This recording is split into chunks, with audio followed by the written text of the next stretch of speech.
The NFL Today. Brought to you by the Foundation for Full Service Banks, on behalf of all full-service banks in your area. And by Hertz, where you don't just rent a car, you rent a company. And by Gillette Platinum Plus, the new razor blade with the platinum alloy edge.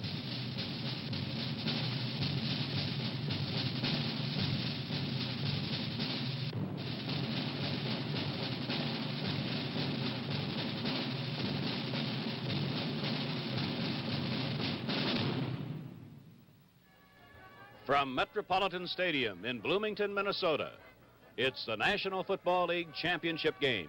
The Minnesota Vikings play host to the Cleveland Browns. Good morning and good afternoon. I'm Ray Scott. Pat Summerall is here. Bruce Roberts is here. And by my side is Paul Chrisman. Paul, how do you figure today's game?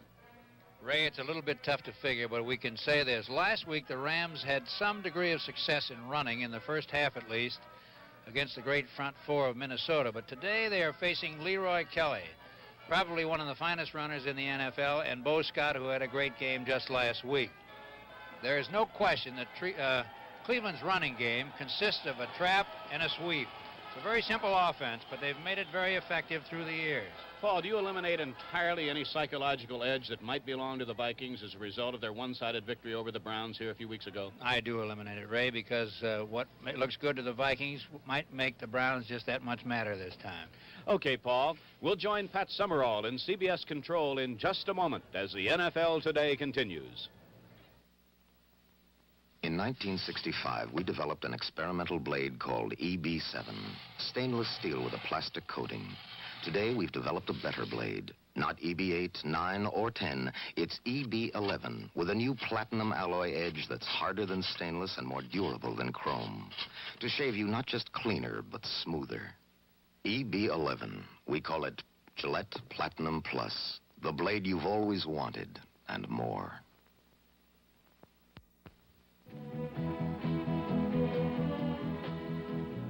Over the years, we at Hertz have learned what it is to travel, to be lost, to be without a place to stay, or know where to get a decent meal.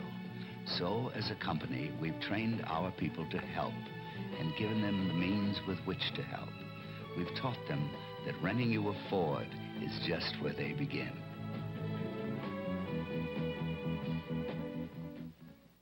This, of course, is the 50th year of professional football, and as you look back at the history of this great game, it seems that each period, each 10 years, was dominated by one or two teams.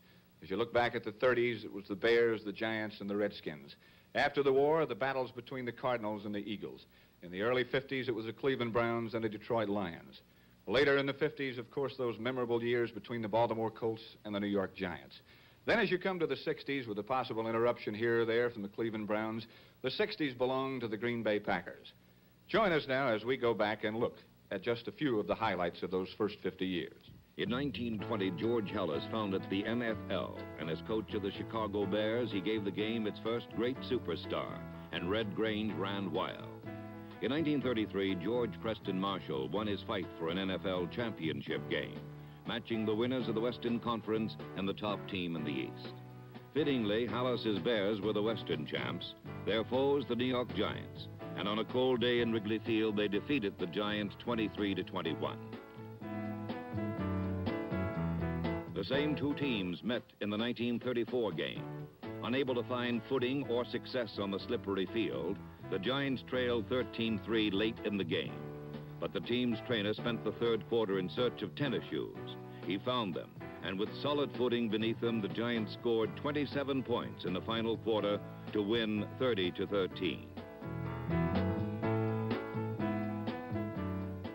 In 1937, a rookie named Barr quarterbacked the Washington Redskins to an NFL title as the Bears fell beneath Swinging Sammy's arm 28-21. But the decade still belonged to the Bears and the Giants, who had struggled for 7 years, both teams stalking a dynasty.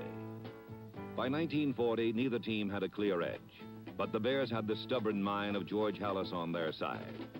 With Sid Luckman as quarterback, Halas drew diagrams, and his Bears followed them to perfection, as they routed the Redskins 73-0 in the 1940 title game.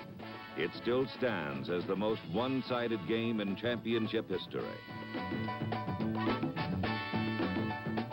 Chicago and the T were to go on to dominate most of the decade. But in 1948 and 1949, the Philadelphia Eagles shook up the balance by winning back-to-back championships for the first time in NFL history. With Steve Van Buren leading the charge, Philadelphia seemed well prepared for the 50s. But the Cleveland Browns and their great quarterback Otto Graham came onto the scene in 1950. A superb passer and respected leader, Graham led his team to a divisional championship in each of his 10 years as quarterback. By 1946, his team had played in 6 NFL championship games and won 3 of them. Graham and the Browns were a sensation in the 50s.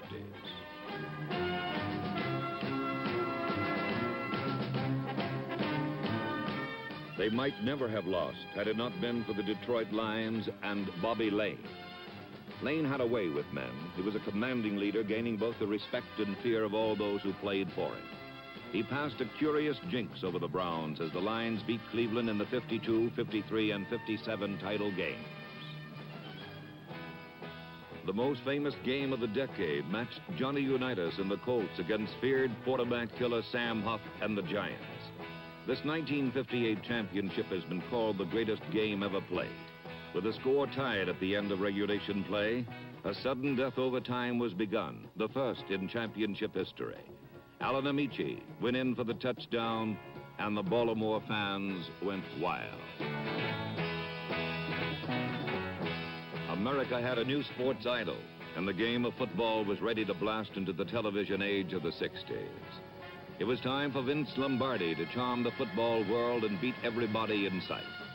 The Packers completely dominated the decade, playing in 6 NFL championship games and winning 5 of them.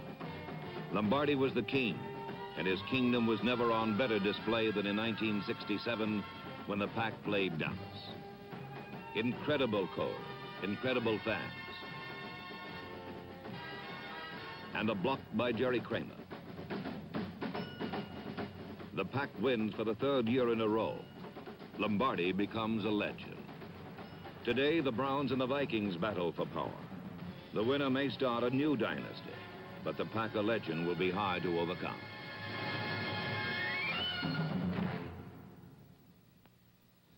And now we'll take a look at some more recent history, and we'll be back with the last game the Browns and the Vikings played in just a moment as the NFL Today continues.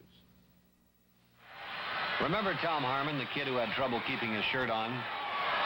Well, now my grandchildren are pushing me around. You know, at my age, you have to live smarter if you want to stay on the young side.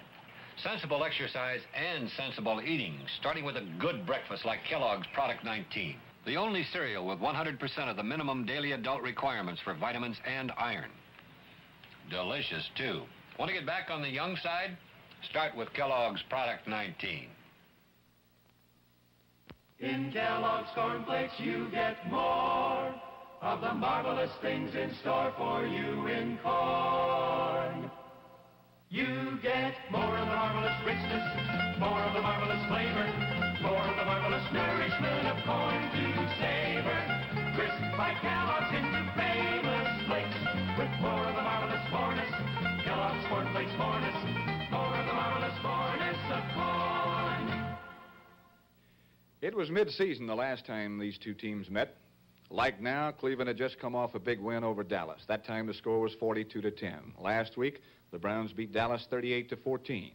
When they came to Metropolitan Stadium before, Cleveland lost 51-3. Let's take a look. Joe Kapp warmed up and wondered. Bill Nelson seemed smooth and weathered. His form was on. But the Vikings were perfect. Led by the purple front four, the Vikings defense put Nelson through a meat grinder, and out came a tender lamb.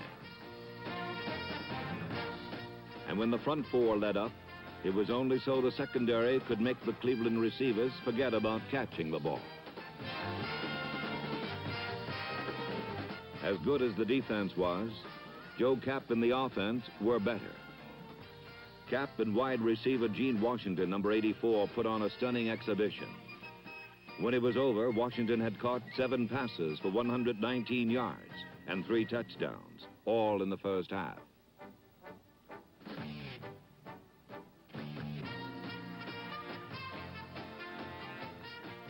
On one play, Cap simply pointed out to Washington where he was going to throw the ball. Incredibly, he was not covered, and the Vikings jumped to a 27-3 lead. But it wasn't all passes as the Viking runners tore through the Brown defense. Cleveland runners could gain only 42 yards rushing all afternoon, and a total of only 8 first downs. The Vikings scored the first 9 times they had the ball, and punted only once. But the best show was still Cap and Washington. In what is becoming his expected style, Cap rolled out and then looked the other way, getting ready to jump another touchdown pass to Washington. When it all ended, the Vikings were on the top side of a 51-3 score, the biggest rout of the year and the worst in Browns history. It was a day the Browns will certainly have in the back of their minds when they take the field today. We'll see how the Browns and Vikings got into today's championship game in just a moment as the NFL Today continues. Recommended you. We're new in town. You see, I've just... I'll tell you why. Because I want our savings where they're safe. You know what happened to my uncle? I need both a checking account and a safe deposit box. That way my records will be both straight and... Radio, heater, white wall, stick shift. Safety option, convenience option. His grandfather just bought him 10 shares of stock. It's a real good bargain, and I don't want to miss it. So I'll need to make up the extra with a loan. Clean up those medical bills. Want to give me a name of a good banker? I've been transferred to Los Angeles. Only a full-service bank can do it all for you. How can you tell one? For one thing, if the place you save can't offer you a checking account, it's not a full-service bank. Whatever your banking needs, look for this symbol of service. A week ago, Paul Chrisman and Ray Scott were here in Minnesota watching the Rams play the Minnesota Vikings. The next day, Jack Buck and I were in Dallas, where Dallas was favored over the Cleveland Browns. Let's take a look at some of the highlights of that game.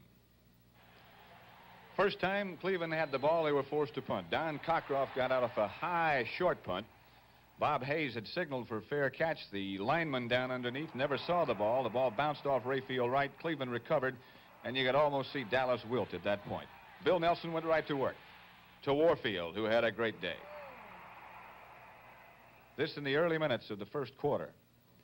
Nelson again, this time dumped right over the middle to Morin. And this sets up the first Cleveland touchdown. And here is the touchdown, the one that gave Cleveland a 7-0 lead, a block by Kelly in front, and Bo Scott gets in. He's their new fullback. He replaced Ron Johnson. Nelson again in action. He fakes the in sweep to Kelly, a maneuver that he used throughout the day. He finds Morin again. It seems that Morin always has big days against Dallas. Nelson, spectacular throughout the day. This time to Warfield at the 1. Cleveland was penalized 5 yards because of backfield in motion after this, so now they're back at the 6. They put this play in the day before the game. Nelson to his tight end Morin, 89.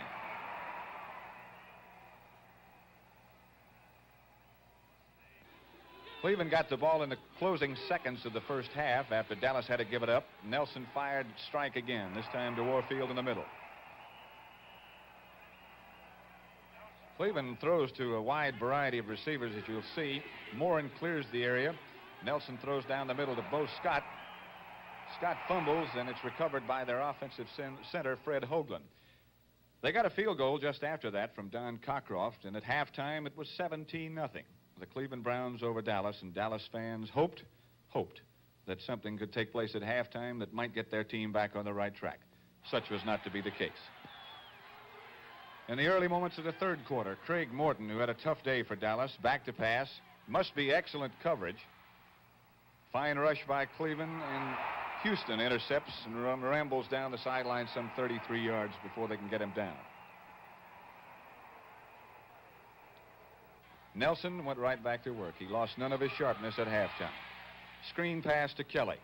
Behind excellent blocking down in front. Kelly almost got in.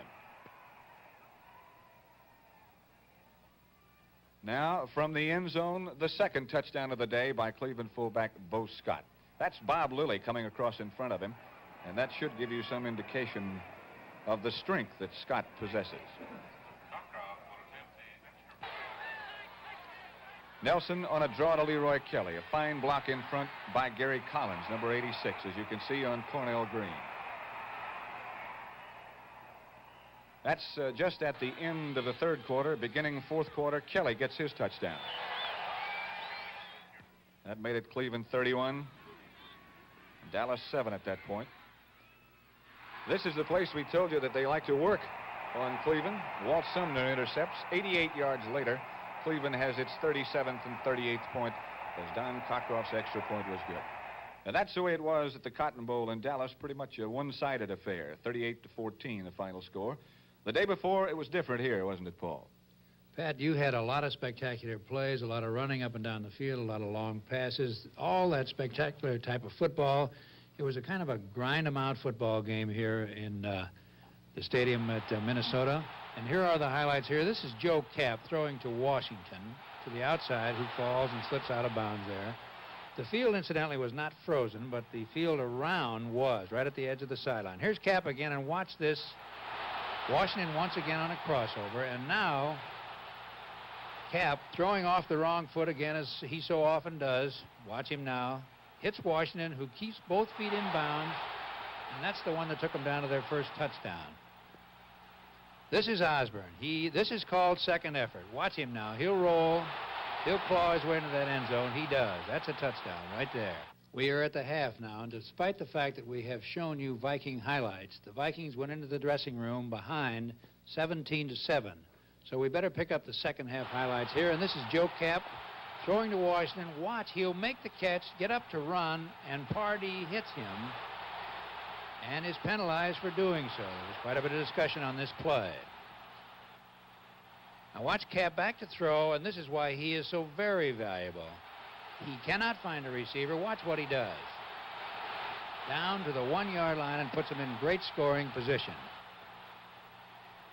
Here's Osborne again.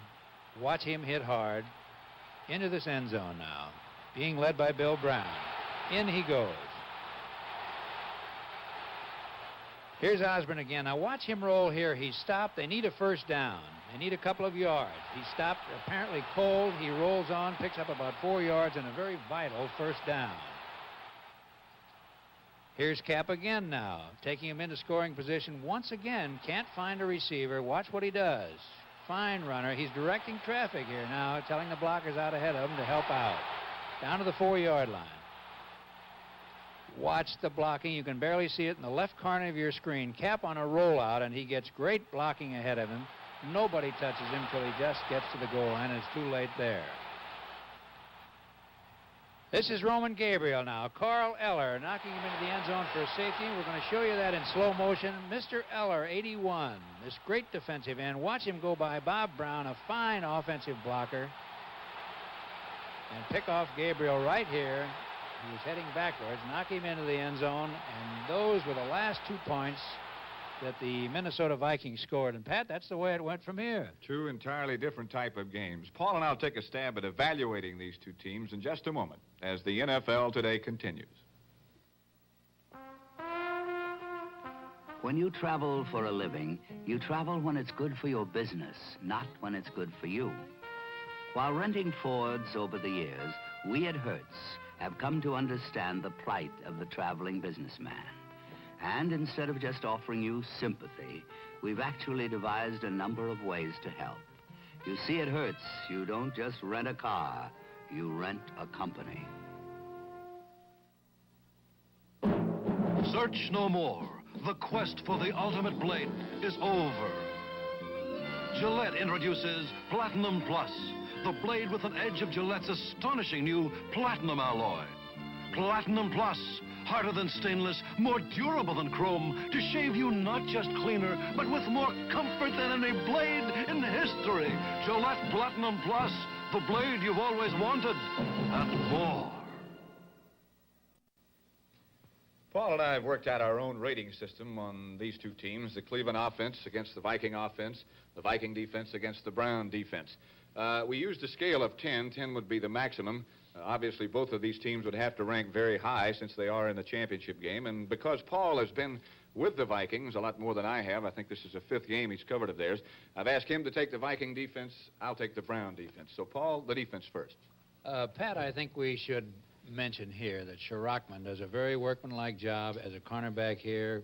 Kasulki and Krause are fine safety men. Krause, the free safety man, and he does a good job of playing the ball all the time, which he should do. McBay, a note from the scouting book is this, that he likes to play back a little bit. He will give you a little of the short stuff, but he doesn't like to let you throw the long one on him, and he has intercepted a lot of passes this year because people have tried to get behind him. We rank these people about 8.5. Winston and Hilgenberg do an excellent job of playing the screens as well as the runs. They are fine outside linebackers. Warwick, we've mentioned so often, the middle linebacker, only has time to play the passer's eyes in certain cases, and he does this very well. When we get to the front four, this is where I think the Vikings will hang their hat, and that is that great pass rush. Mr. Eller we referred to as the chairman of the board, and he certainly is. These other people are just about as good. We cannot give them a 10 ranking because the Rams did a pretty good job of running on these two men the first half at least, but not so well the second half. But there's our total for the Viking defense, and let's have a little bit on the Brown defense, Pat. This is the Brown defensive unit that Dallas coach Tom Landry described last week as being the one that would bend but would not break. Last week against Dallas, they didn't even bend. The front four, not very spectacular, certainly not as much publicized as the front four for Minnesota. The outstanding members, I think you'd have to say, would be the right end, Jack Gregory, and the left defensive tackle, Walter Johnson. The other two, Snido and Kanicki, as they say, give you a good game every week. The linebackers, Dale Lindsey, the middleman, started on the outside at the beginning of the year. Then they moved him to the middle linebacker position, and that seemed to be the move that sort of solidified the Brown defense. They are very active. All three of the linebackers get back very deep and help out the deep men in the secondary on pass coverage. Of the three, Houston is the best blitzer. The secondary, they say every secondary, every defensive unit needs a killer, one headhunter, so-called. Of that group, it would be Erich Barnes, the left cornerback. He's the one that sticks you. The leading pass interceptor is Mike Howell, who's the free safety. He intercepted 6 passes on the year. The place that everybody tries to work is on the rookie, the lone rookie in the secondary. That would be Walt Sumner, the right cornerback. Without success in recent weeks, he picked one off against Dallas last week, returned it 88 yards. We give him an 8 in all 3 categories for a total of 24. So the Vikings there have a 3-point advantage as far as we're concerned. Now, let's go back to the Viking offense and your appraisal, Paul. And, Pat, we will start with the 2 outside men. Yari had a big week last week against the Deacon, a big game, I should say, did a fine job. Alderman's a fine workmanlike tackle. I'm speaking mainly of pass protection now. These 2 guards are pretty good pulling guards on the running plays. Tingelhoff has made All-Pro and is particularly adept at picking up the strays on the blitzing maneuver by the linebackers. When you get over to the receivers here, Washington and Henderson have 2 of the same type. They're both tall men. They do not run like Bob Hayes, but they are pretty fast. They get down the field well, and they have great jumping ability, believe it or not. This is a real asset in their favor. Many coaches have said that Beasley is really the bread and butter guy of this 3. I had one coach tell me, we contain these 2 men pretty well, but Beasley's the guy that beat us. We get over to the running backs, they are the same as the entire Viking team. They are not spectacular, they just get the job done. The same can be said of Joe Kapp, who is not a classic passer, is not anything. All he does is win, and that's the way this ball club has gone all year. We add up to 25.5 for the Viking offense, Pat. The Brown offense, spectacular, I think, is an adjective you could use to describe them. The offensive line, Shafrath, Damari, Hoagland, Hickerson, and Clark, is as fine a unit as you'll find anywhere. The 2 tackles, Clark and Shafrath, both are very quick. They can get out in front of Leroy Kelly on the quick pitches, and the 2 guards, the same thing can be said for them. Damari and Hickerson. Hickerson, probably the best pulling guard in football anywhere. He has been for a long time. He's lost none of his quickness, none of his speed. The receivers, again, I think as a unit, they are probably as fine as anybody in professional football. Warfield, the most dangerous, I think. Collins coming off of one of his finest years. He caught 54 passes. Moore in the tight end is classic in size, 6'4" and 250, and he has the speed and strength to take a ball out of a crowd and get away from the tacklers. The running backs, Leroy Kelly, I think enough has already been said about him. He is probably one of the finest in the business. But you ask any of the members of the Brown team, whether it be offense, defense, special teams, coaches, whatever, they'll tell you the man that's pulled the whole club together is Bill Nelson.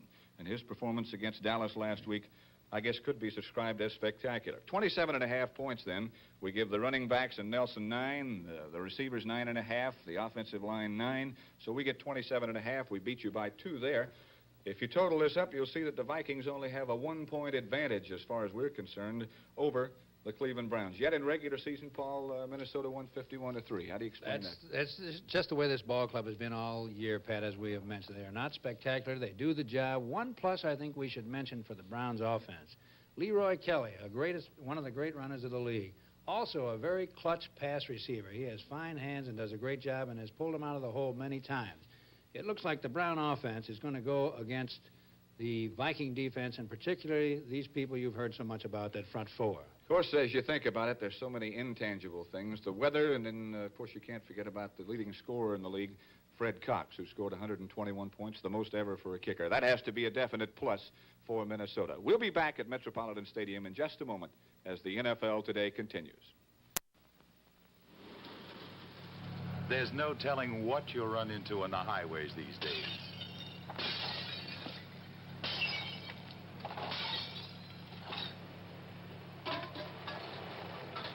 But this new Super Belt tire has Firestone's exclusive triple-strength construction. Strong cords for extra long mileage. Strong sidewalls for extra long mileage.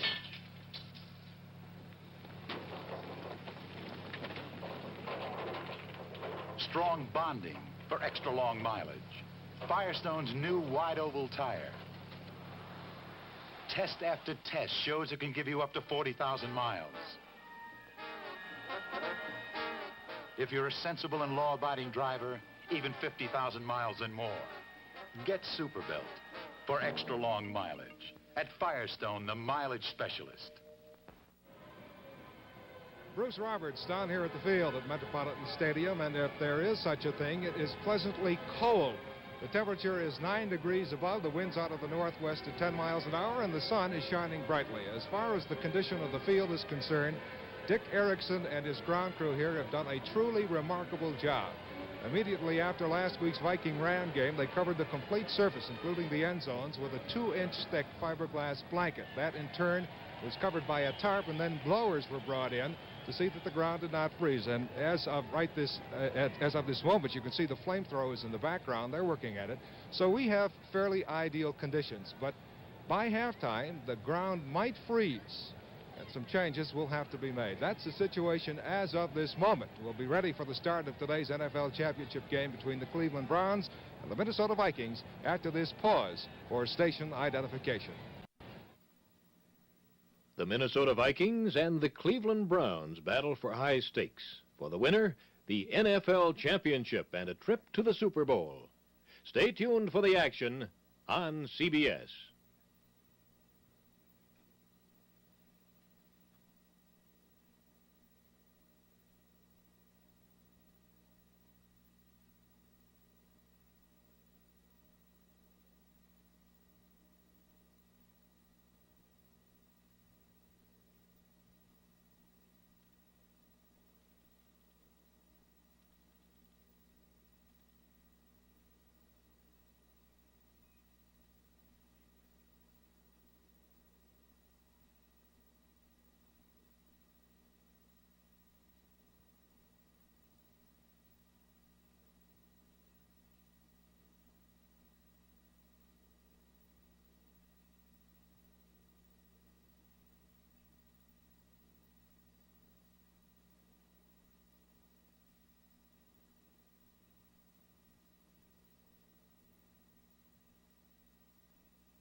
CBS Television Sports presents the National Football League Championship. Brought to you by Standard Oil Division, American Oil Company, who reminds you that you expect more from Standard, and you get it. And by new True Filter cigarettes, with or without menthol. And by Ford, who brings you better ideas for 1970.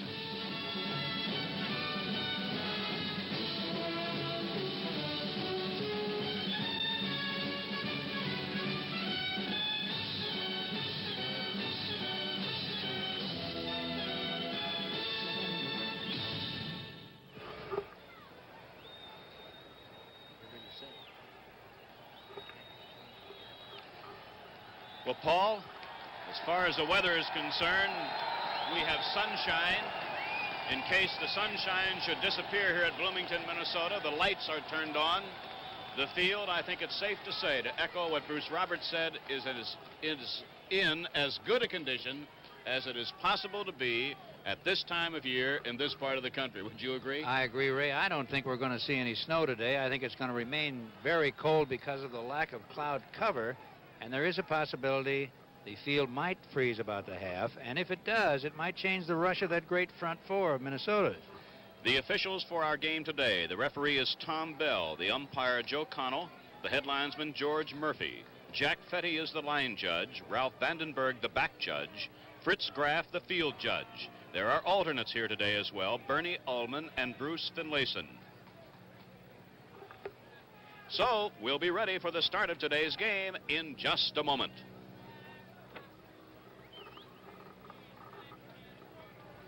When you want a corner of the world, a place you know is meant to share, you seek the ones who have that world and look to them to guide you there. Hawaiians have been greeting United Airlines passengers to their little corner of the world for 23 years. And since then, United has flown more people to the islands from more cities than any other airline. And that's why we call it our little corner of the world. Come fly the friendly skies to our little corner of the world. We'll open up the way to discover what is there. Come fly the friendly skies of United.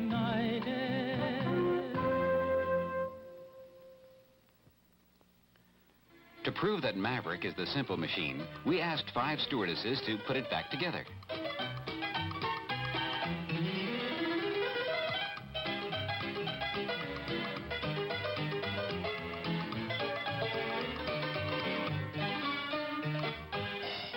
They proved it. Maverick, the simple machine, still just $19.95, when everything else is going up.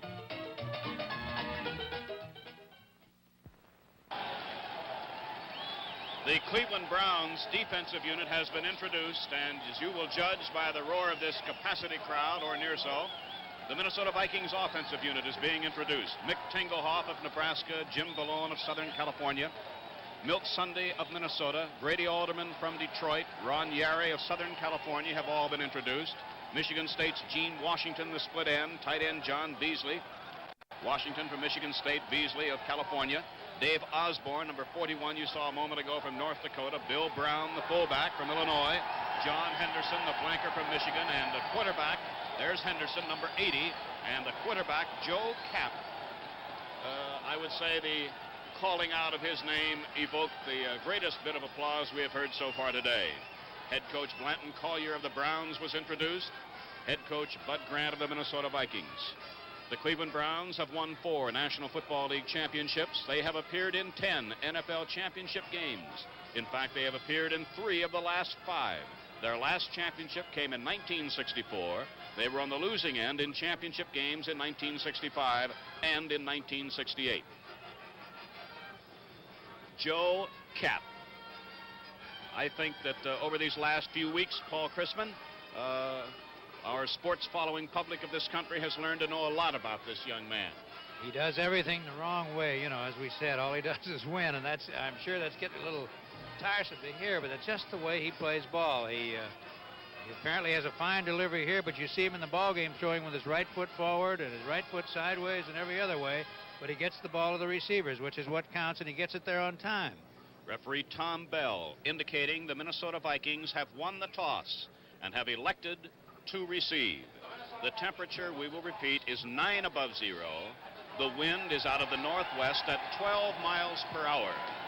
The playing field, and again we will say it, the playing field as of right now is in good condition. A comparison with last week when the Vikings played the Los Angeles Rams here, snow actually had crept onto just the edges of the playing field, necessitating sideline markers of a red-like dust. Well, now the same red dust is being used today, but the snow is well away from either sideline. So I don't think Paul will have any trouble in determining whether a player is in or out of bounds. No, I don't think we will either, Ray. That red line shows up better than anything. And also, we remind you again, there are flags intermittently about every 10 yards along the field. And don't be surprised if you see one and a ball player rolls out of bounds. You might think automatically it is the goal line. It is not. There's a flag right there. And they're all along the sideline on both sides, just in case of any tough weather that they may need these things.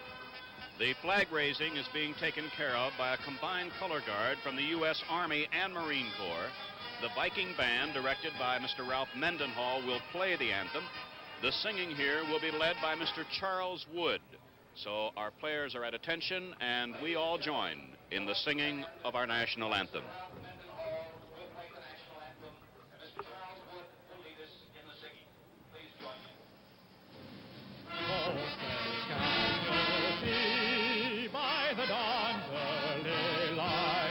What so proudly we hailed at the twilight's last gleaming, whose broad stripes and bright stars through the perilous fight o'er the ramparts we watched were so gallantly streaming, and the rockets red glare, the bombs bursting in air, gave through the night that our flag was still there.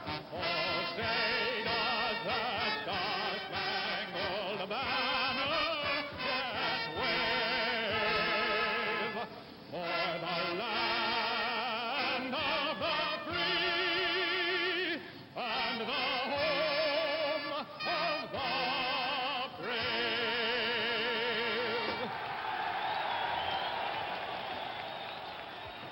So the Minnesota Vikings make their first appearance ever in a National Football League championship game.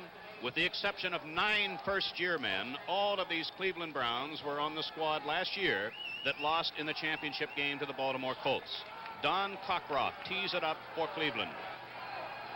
Deep, number 40, Charlie West. Number 26, Clint Jones. So the talking and the writing are over. It's down to the playing. We're glad you're with us.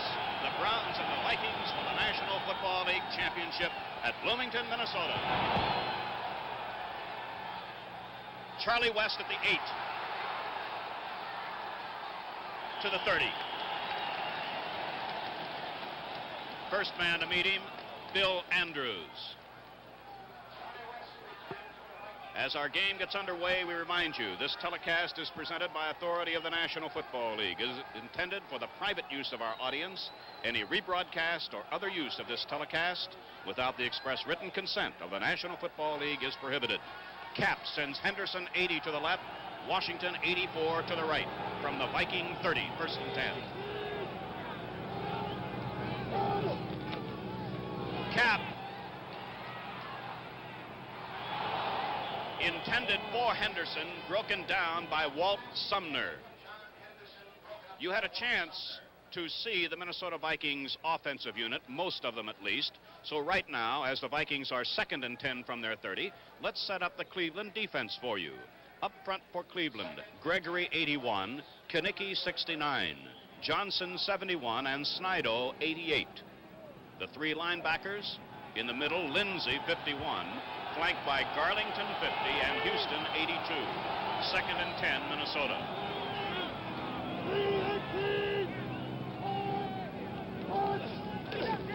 Bill Brown.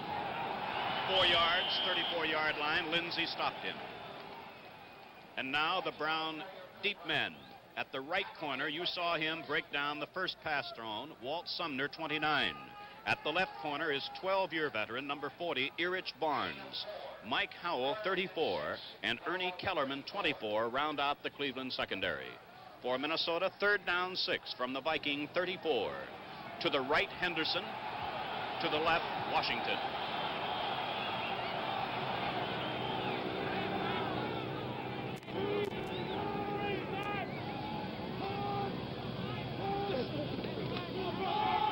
Brown, first down.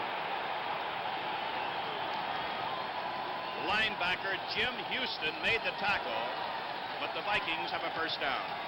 Take a little look at it now. This is a draw type play. See him wait for the ball to be brought back to him. That gives a trap man time to get out there and make his block. And here's the cut as he gets to the line of scrimmage. Just moves slightly to the outside.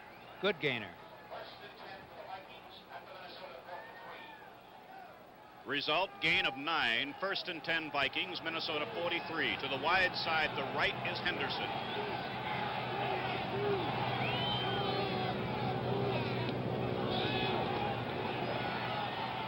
For Washington. He was inbounds at the 24-yard line. We'll give you a picture of this all alone. Now watch him.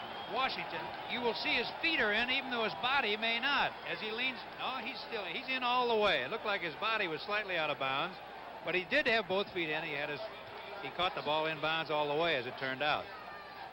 So Cap to Washington, first down, Cleveland 24-yard line. Gain 33 yards. Washington left, Henderson right.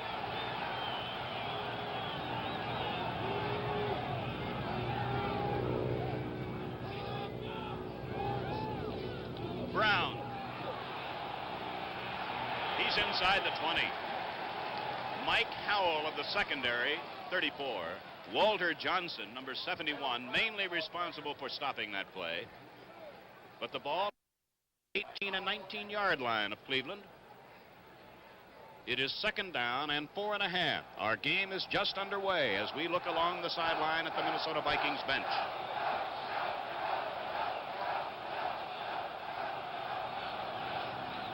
Washington left, Henderson right.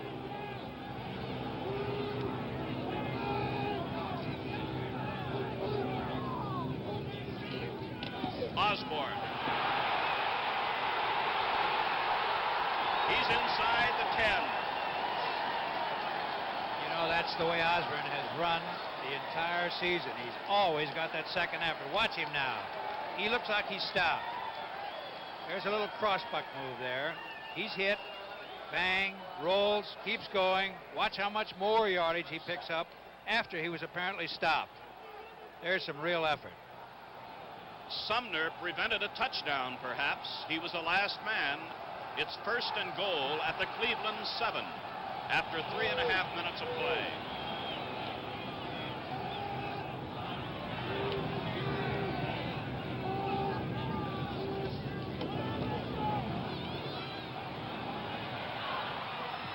Henderson incomplete, defending Erich Barnes. Now we got our first look at the elements.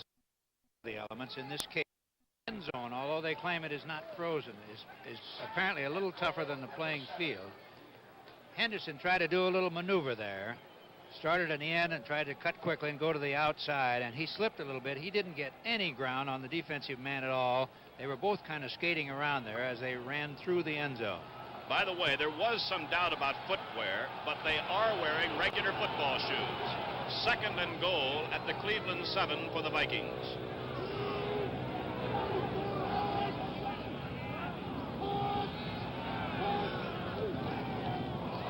Brown. The fake was to Brown. Joe Cap kept it. Touchdown.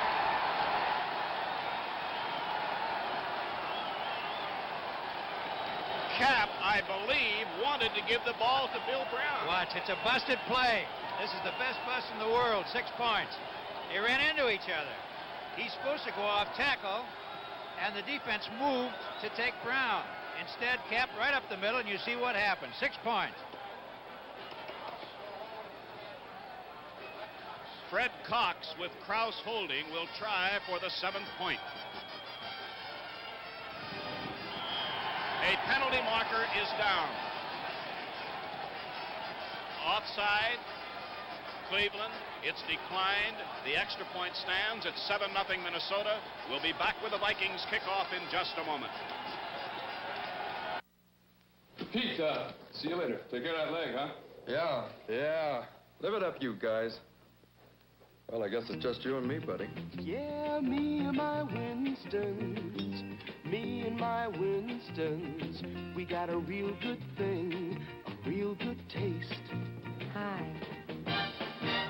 Yeah, me and my Winstons, me and my Winstons, we got a real good thing. When it comes to keeping a guy good company, there's almost nothing like a Winston. One taste, and it'll be you and your Winstons. Me and my Winstons, me and my Winstons, we got a real good thing, 'cause my Winstons taste good like a cigarette should. Yeah, Winston King or Super King, you got a real good thing. So the Vikings go 66 yards and score on a play that was not intended to be. A 7-yard run by Cap. Cox kicks off. Deep are Morrison and Scott.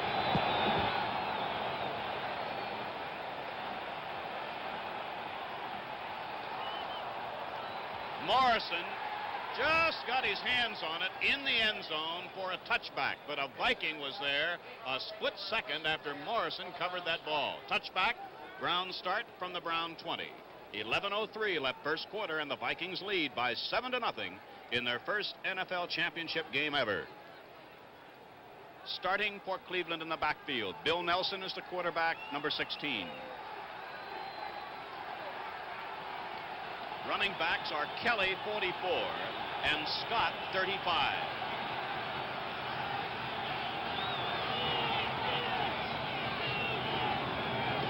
Kelly, 4 yards.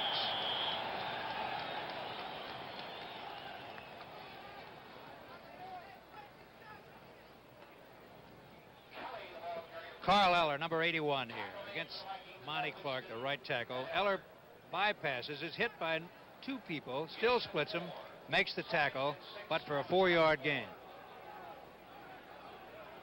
Second down, 6 Cleveland. Warfield, 42 left. Collins, 86 to the right.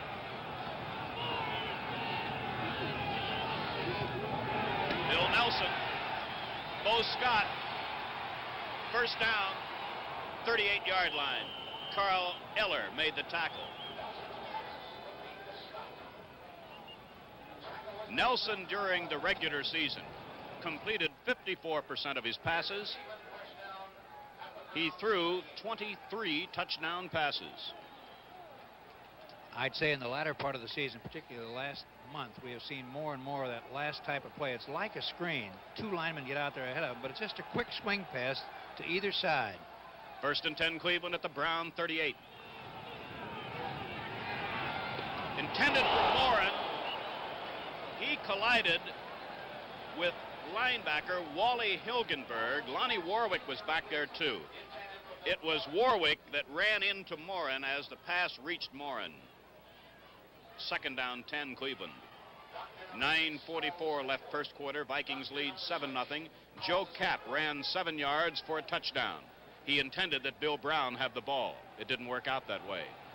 To the right, Collins. To the left, Warfield. Tight end Morin is on the left side.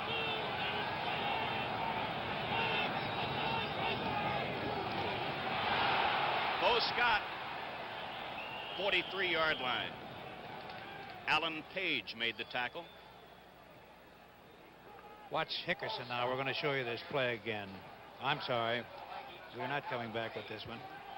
On Saturday, January 24th, CBS will bring you a nighttime special, Harlem Globetrotters, The Road to Mexico. They always delight young and old alike. Meadowlark Lemon, the crown prince of basketball. Meadowlark will be there. That's the Harlem Globetrotters Road to Mexico, January 24 on CBS. Third down, 5, Cleveland. Incomplete. Bo Scott, the intended receiver. Bill Nelson heads for the sidelines. As for Cleveland, it is 4th and 5. 9:02 left to play. First quarter, Vikings lead 7-0. Charlie West, number 40. Bob Grimm, number 27, are the deep men. And for what it's worth, they're in a terrific sun field in this first quarter. The sun is directly behind the kicker. Cockcroft punting from inside the 30.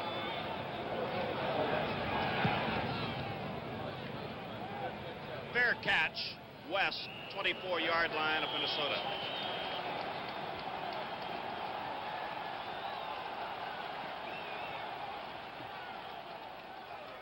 With the score, the Vikings 7 and the Browns nothing. Let's pause for a moment.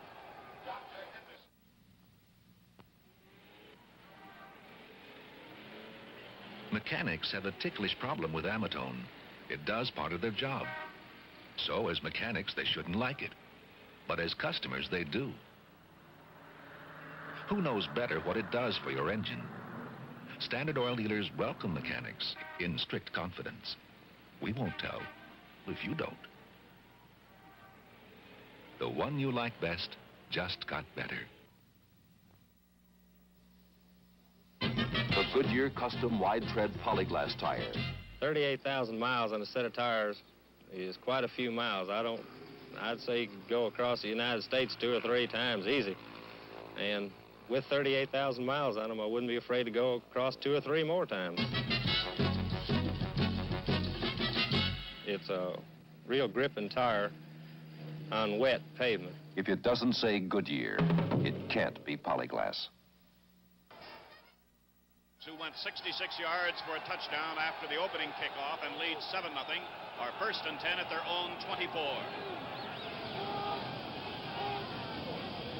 Cap still has it. For Washington. 35-yard line of Cleveland with Walt Sumner defending. It is incomplete. I'm trying to recall, Paul, did Cap mainly throw out of that little rollout last week against the Rams? Yes, he did quite often, Ray. And in fact, in our highlights from last week, we showed him whirling out there and throwing that first pass to Washington down to the 2-yard line, which took them in for their first touchdown. On this last play, Washington faked a little sideline. It just took a jog step to the outside and kept right on going. Cap threw down the middle of the field. I don't know whether it's against the wind or what, but Washington had to circle in and couldn't reach it. 2nd down 10, Minnesota from the Viking 24. Brown, practically no gain. Ron Snido, number 88, mainly responsible for potting up the play. The Cleveland defensive unit. Gregory, Kanicki, Johnson, Snido, the front 4. There was a gain of a yard for Minnesota. It is 3rd and 9 at the Viking 25. 8:24 left to play first quarter. Minnesota leads 7-0, and Cap sends Henderson to the left and Washington to the right.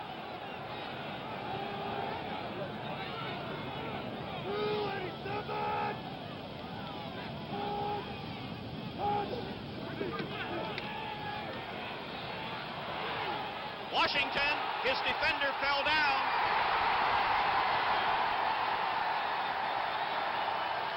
Touchdown.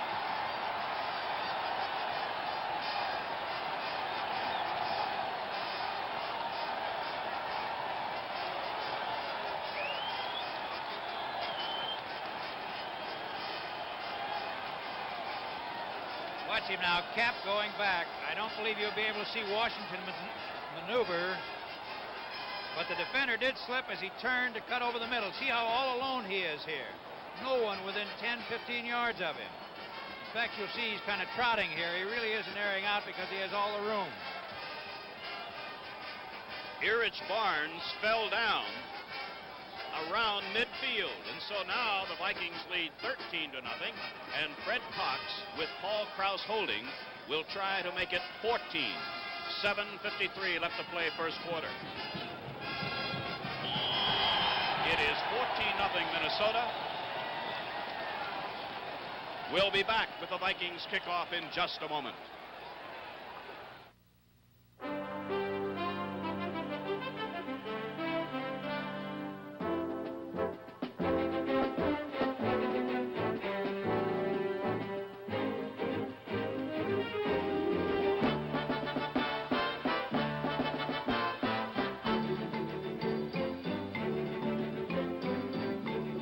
When you spend your life working hard at something you like, you learn to take every little bit of goodness that comes along.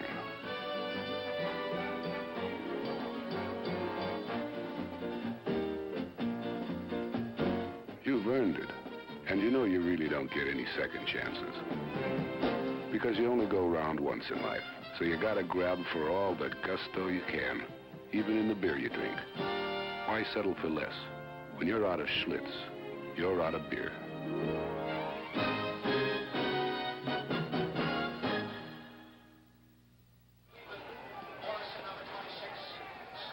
Joe Kapp has completed 2 of 5 passes. Gene Washington has certainly lived up to his reputation as one of the great deep receivers. The Vikings have a 2-touchdown lead. That kick is out of bounds, and there'll be a 5-yard penalty against the Vikings.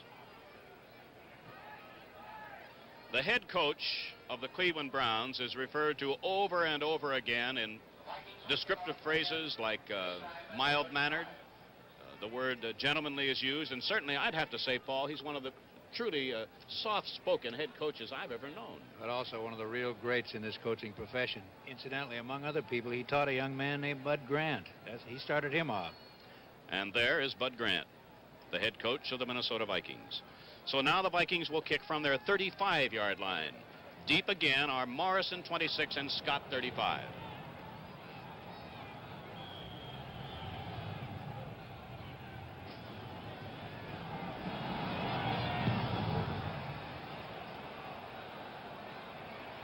Bo Scott to the 25-yard line. Bob Grimm, number 27, bulldogged him to the ground. 1st and 10, Cleveland at the Brown 25. We have just about reached the midway point of the first quarter. Those kickoffs that you saw, one out of bounds and the other that nearly went out of bounds on the opening kickoff, were not accidents. They are kicking, the kicker's kicking to the open space in the field, attempting to get the ball over there on a line drive. Nelson has Warfield to the left and Gary Collins to the right. Kelly and Scott are the running backs. Ball batted down by Alan Page, number 88. It will be 2nd and 10. For the 3rd year in a row, CBS will televise a National Hockey Game of the week. That starts on Sunday, January 11, Super Bowl day. On that day, the NHL series will kick off with the defending champion Montreal Canadiens taking on the New York Rangers at 12:30 Eastern Time, Super Sunday, next Sunday on CBS. 2nd down, 10, Cleveland. Leroy Kelly. From behind, linebacker Wally Hilgenberg, the right linebacker of the Minnesota Vikings. And that was all Hilgenberg there because he played off a blocker, had a good lead on him. He still played him off well, made the tackle. You must also know, if you're watching, that this really puts the job on the offensive line of Cleveland now, because being behind 14 points in the first quarter, obviously Nelson will have to go to the air more often than he would like, so it would change his game plan. And also the defense, the Vikings can afford to gamble a little more now. It is 3rd and 10. There was no gain on the last play.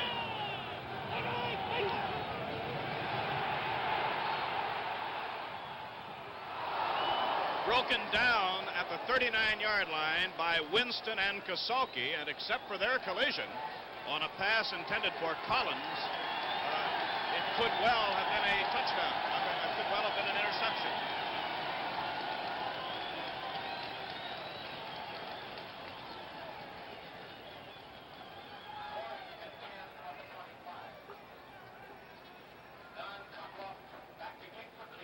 It is now 4th and 10 as Cockcroft is punting from inside the 15 to Grimm and West.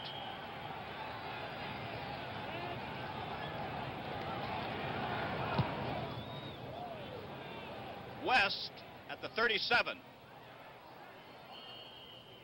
And that's all. Tonight on the Network of the Stars, CBS, a very special star-studded night for the entire family. Ed Sullivan starts off the evening with the new singing sensation Oliver. Roy Rogers and Dale Evans will be there, and the newest Dolly on Broadway, Phyllis Diller. Glenn Campbell's Good Time Hour will follow with music and dancing, an all-star show. Then the Mission Impossible team will join forces and will bring you a special chilling adventure of a bizarre mystery that might be the show of the year. Tonight on CBS. First down, Vikings, Viking 37.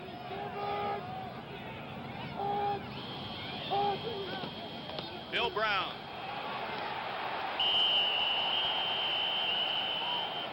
Whistled dead at the 42.5 or 3-yard line as Snido and Houston made the stop.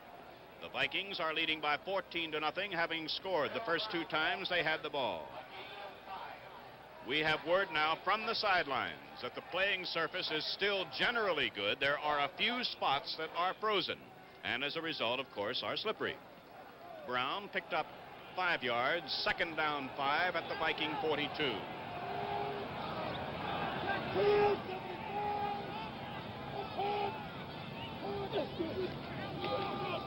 Bill Brown, and he loses.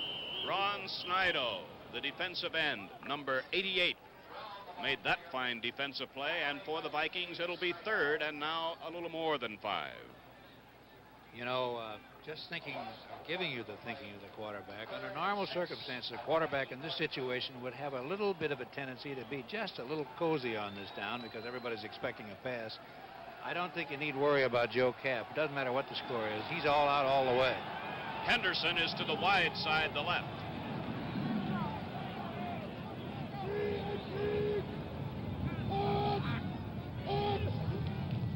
Dave Osborne. Penalty marker down, a loss back to the 38-yard line. And Ernie Kellerman of the secondary, number 24, with help, mainly the man who stopped the play. But there was a penalty marker as the play was developing. 4:20 left to play first quarter. The Vikings lead 14-0.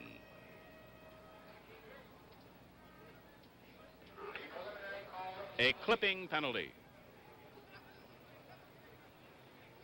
The Browns decline. They want the ball. It will be 4th down. 4th down and about 10. The punter for Minnesota is Bob Lee. And we have word from the sidelines that that clipping was on Henderson. Bob Lee punts.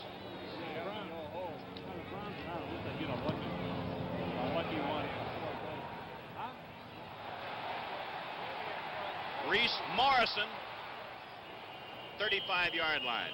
He and Leroy Kelly were the deep men, and he fielded that one like an outfielder, Paul. He did indeed, and also I noticed his white shoes, Ray. I think those are tennis shoes, but I can't be sure yet. So the Browns down by 14-0, 4 minutes, 9 seconds left to play in the first quarter. Cleveland 1st and 10 at the Cleveland 34.5. Wide right, Collins. Left, Warfield. Tight end Morin on the right side.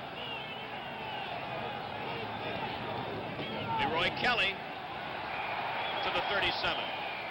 He ran into Alan Page. Let's set the Viking defense for you now. You've had a chance to watch their offense most of the first quarter. The Viking defense, the front four, Marshall 70, Page 88, Larson 77, and Eller 81. The 3 Minnesota linebackers are Hilgenberg 58, Warwick in the middle 59, and to his left, Roy Winston, number 60. For Cleveland, 2nd down 8 at the Cleveland 37.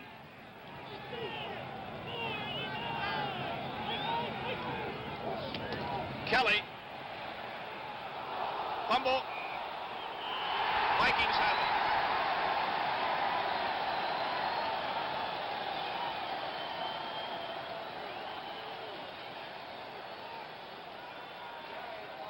Watch Hilgenberg, number 58 now. backing up here. He's gone back to protect. Now he comes in to make the tackle. Here's the fumble. He's hit. You see when he's hit the second time on the elbow from the rear, that's when the ball popped out. Paul Krause, we believe, is responsible for the recovery. 1st and 10 Minnesota at the Cleveland 43.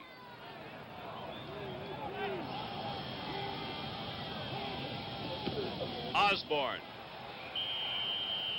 about the 39-yard line, pinned down by the 2 Cleveland tackles, Kanicki and Johnson.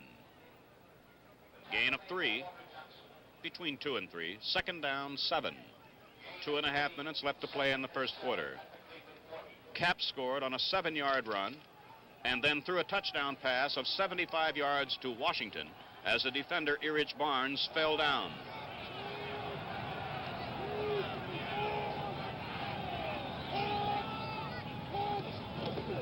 Bill Brown, he's down to the 35-yard line where it'll be a 3rd and about 2.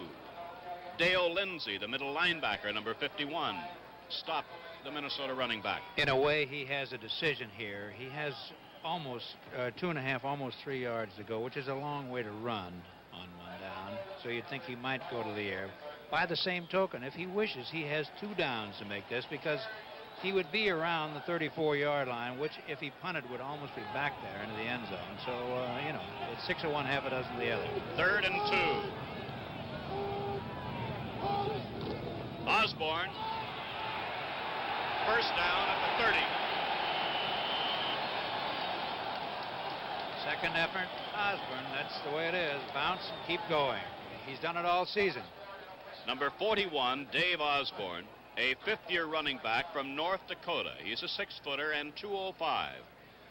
And that short run gave the Vikings a 1st and 10 at the Cleveland 30 with a minute and a couple of seconds left to play in the first quarter. And Wally Hilgenberg did recover that fumble in addition to forcing the fumble.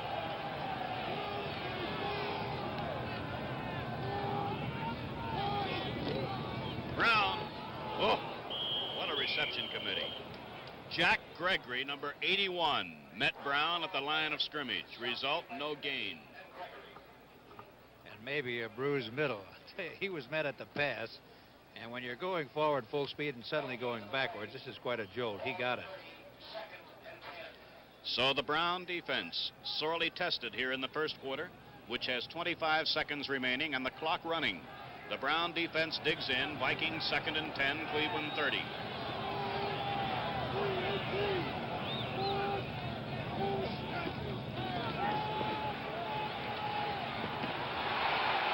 At the 18-yard line, the pass is complete.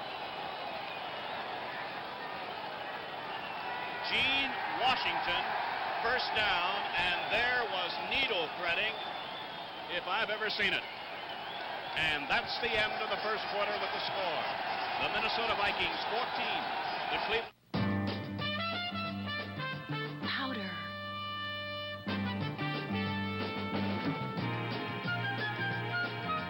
Reno.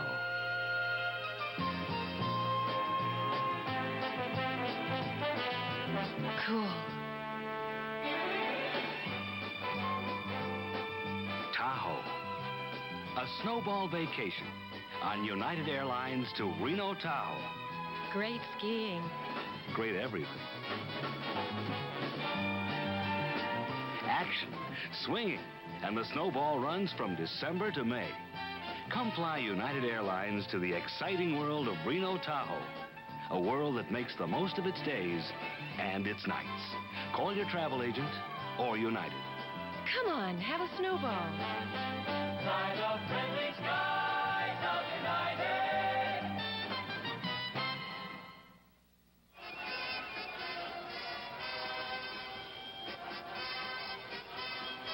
We're at Metropolitan Stadium in Bloomington, Minnesota. With Paul Crispin, Pat Summerall, and Bruce Roberts, this is Ray Scott. Gene Washington, who just left the game, has grabbed 3 passes for 120 yards, including 1 for 75 and a TD. He is replaced now by Bob Grimm, number 27. Joe Kapp has had a huddle with the Viking coaching staff. It is 1st and 10 Minnesota at the Cleveland 18 as we start the second quarter. Grimm to the left. Henderson to the right.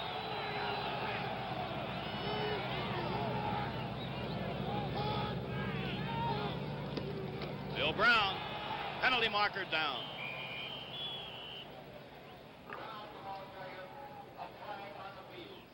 Johnson, Lindsay, and Kanicki stopped the play. 15-yard infraction against the Minnesota Vikings. The ball comes back to the Cleveland 32-yard line. Holding, signaled by referee Tommy Bell, and there is Gene Washington. And now, moving back this far, the obvious thing to do is come up with the pass. The defense also knows the obvious thing to do is to come up with the pass. So what do you come up with? This is a draw type situation, a screen type, as well as a passing situation. It's 1st and 24.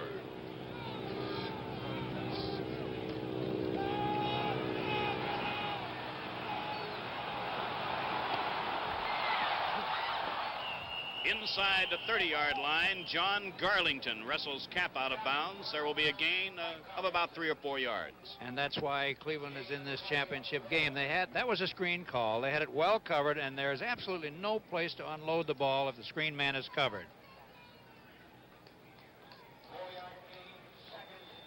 Here's Beasley right here. Now, he's drifted out in the flat.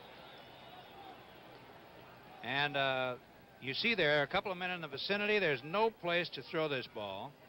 So finally he has to throw a block, and Joe Cap runs with it. But the wise thing to do is not to throw, because a screen pass must be thrown softly, and it's easily picked off if anybody's in the area. It's 2nd and 20 at the 28, and Washington is back in. Dave Osborne to the 22-yard line. And it will be 3rd and 14 as Jack Gregory and Jim Houston teamed up to stop Dave Osborne. The second quarter is just underway, and the Vikings are leading by 14-0. The Vikings took the opening kickoff and took it all the way. Joe Cap scoring from 7 yards. And then, when a defender had the misfortune to fall down, Gene Washington caught a 75-yard touchdown pass. Henderson is wide right on 3rd and 14.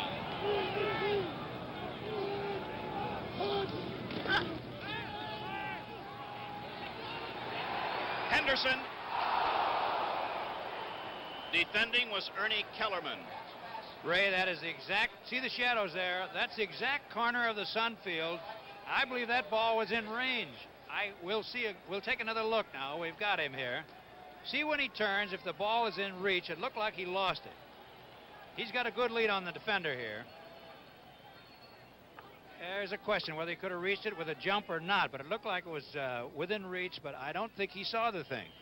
The league's leading scorer, Fred Cox, who kicked 26 of 37 field goals attempted in the regular season, will have Paul Krause holding at the Cleveland 29.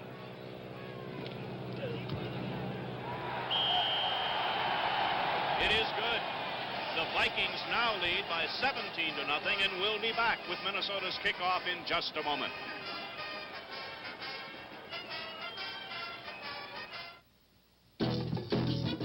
The Goodyear Custom Wide Tread Polyglass Tire.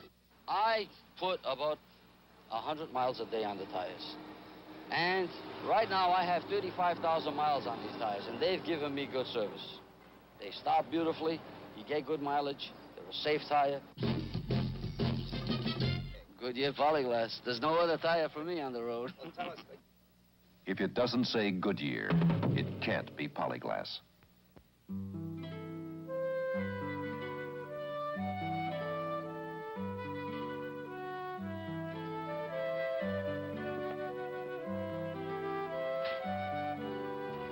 Some mechanics have found an interesting answer to Standard Oil's new gasoline ingredient, Amatone. If you can't beat them, join them.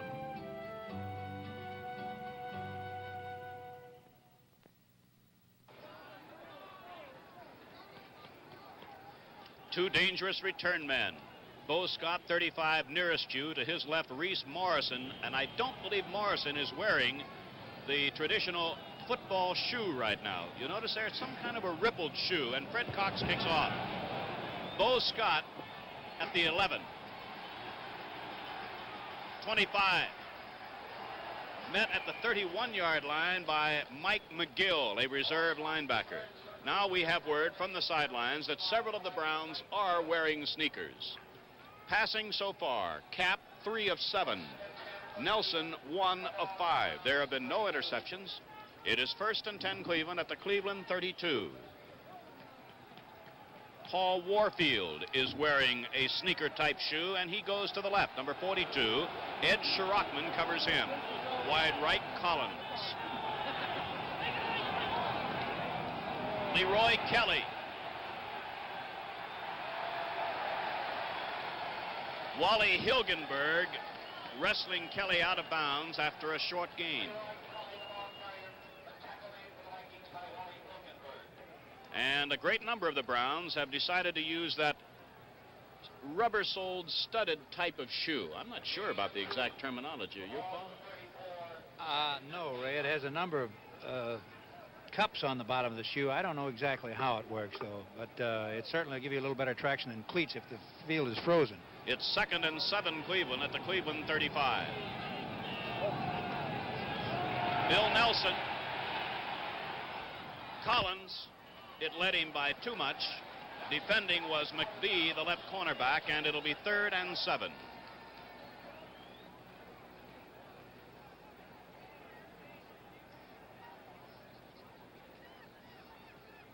Marshall coming in there, number 70. Watch Shafrath blocking here now. Does a good job of keeping the alley open, which is all you need to do in passing. Just keep him away from the passer. But he finally breaks through. Still, Nelson has plenty of time to throw there. It is a 3rd and 7 at the Cleveland 35. Leroy Kelly. First down, 44-yard line. Leroy Kelly, after an early season injury, came on very, very strong. And he wound up with 817 yards. He had won the rushing title the preceding 2 years. Lonnie Warwick made that tackle for Minnesota, but the Browns have a first down at the Cleveland 45-yard line. 12.5 minutes left to play first half. The Vikings lead 17-0. To the right is Collins. McBee defends against him. Bo Scott to around the 49-yard line. Next Sunday, the big one in professional football. It'll be right here on CBS. The 4th annual Super Bowl game. The National Football League champion, the winner of this game against the AFL champion, and that championship will be decided later today when Kansas City and Oakland will meet. Pre-game activity starts next Sunday at 3 o'clock Eastern Time from Tulane Stadium in New Orleans. Cleveland 2nd and 5 at midfield. Delay, Bo Scott, couple of yards, 48-yard line. Ran into Alan Page. Alan Page, number 88. Plays off a blocker. This is another draw, incidentally. And this draw is the great equalizer. And it keeps that pass rush down. They just can't roar in there at the pass reach time. They have to keep an eye peeled for that draw. And you might notice that Nelson has called 2 out of 3 of the last plays as draws. It is a 3rd and 3 for Cleveland at the Minnesota 48-yard line.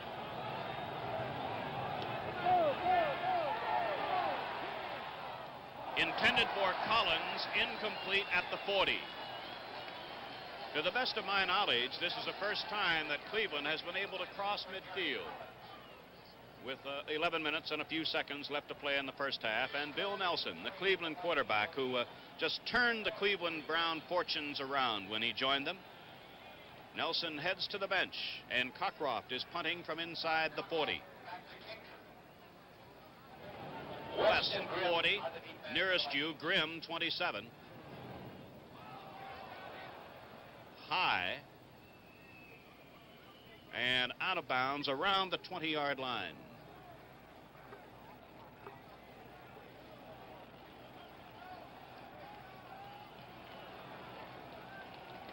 Heaters along the sidelines where the Cleveland Browns are. With the score, the Vikings 17 and the Browns nothing. Let's pause for a moment. Mullins, we've got to get our sales quota up this month, and when I say up, I mean up. Nagging? Who's nagging? All I said was you're getting a little paunchy. Now, come on, is that nagging? Huh? Is that really nagging? Hey, wow, Dad. Thanks a lot for the guitar. If you want to get away from it all, you really don't have to go very far. Just into a quiet 1970 Ford. Give yourself a quiet break at your Ford dealers. Ford gives you better ideas. It's the going thing. We are looking into the future. Chances are you'll smoke a cigarette that offers advanced filtration and good taste. But wait, one cigarette does all that today. True filter cigarettes. Great taste and only 12.5 milligrams tar, 0.7 milligrams nicotine. Shouldn't your brand be true today? There is a sport known as broom ball, which is played on ice, and a number of the Cleveland players are wearing a broom ball shoe. Vikings 1st and 10, Viking 20.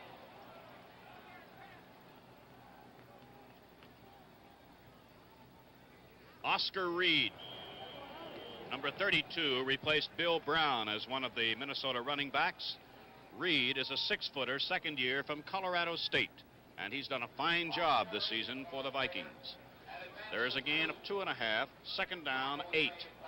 10:30 left to play first half. Cap sends Henderson to the right, Washington to the left. His tight end Beasley is on the right side. Reed. And a loss back to the 15-yard line as linebackers Dale Lindsey, 51, and John Garlington, number 50, forced to play wide. Result, a loss back to the 17-yard line, and Cap is faced with a 3rd and 13. Well, the folks up here in Minnesota certainly have some unusual garb, but most of it, I would say, is practical, Paul. I don't really think it's that cold yet, Ray, but he or she is prepared for anything. 3rd and 13, Minnesota.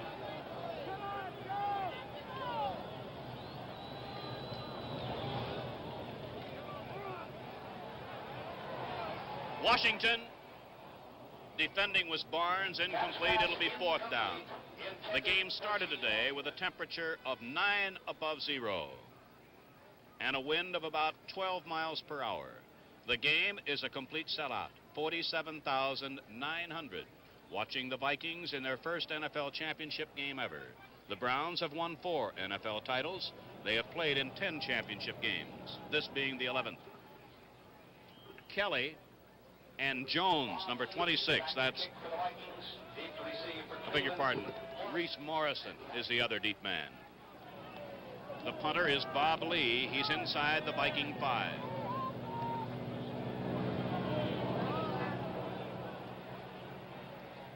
Kelly, 49-yard line. So the Browns will have excellent field position. Tonight is a very special night on CBS. Ed Sullivan with Oliver, Roy Rogers, and Dale Evans, plus Phyllis Diller, followed by Glenn Campbell's Good Time Hour, and then the suspenseful Mission Impossible. Tonight, a very special night on CBS. Bob Lee, the punter, took advantage of no rush there. They had a punt return on, so instead of 2 steps, he took 4 steps before he punted that ball. 1st and 10, Cleveland at the Viking 49. Nelson.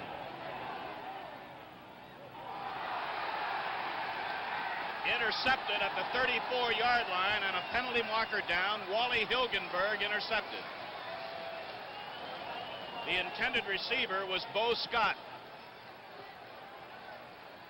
Nelson now throwing across field. You see him throw back to his left. And here the interception is pulled in. Now, Ray Scott said a flag dropped. I believe an official right here dropped his cap right after this to indicate where the ball was. Right, Paul. There was no penalty. 1st and 10, Vikings, Viking 33.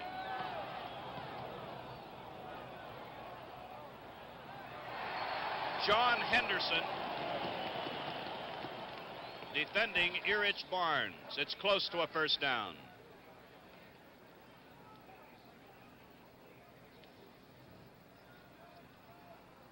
Watch Henderson on a classic sideline pattern and note how quickly the ball comes in after he makes his cut.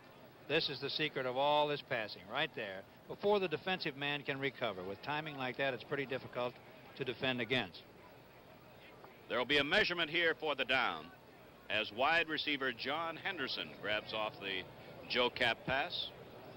During the regular season, Henderson caught 34 passes, 5 for touchdowns.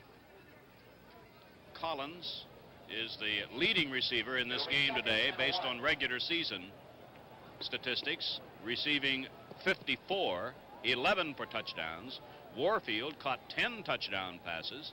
Washington 39 for Minnesota and 9 for touchdowns. Short of a first down. 8:40 left to play first half. The Vikings are leading 17-0. It is 2nd and 1, or a little less than 1, at the Viking 43-yard line. Henderson comes left. Sumner is defending against him.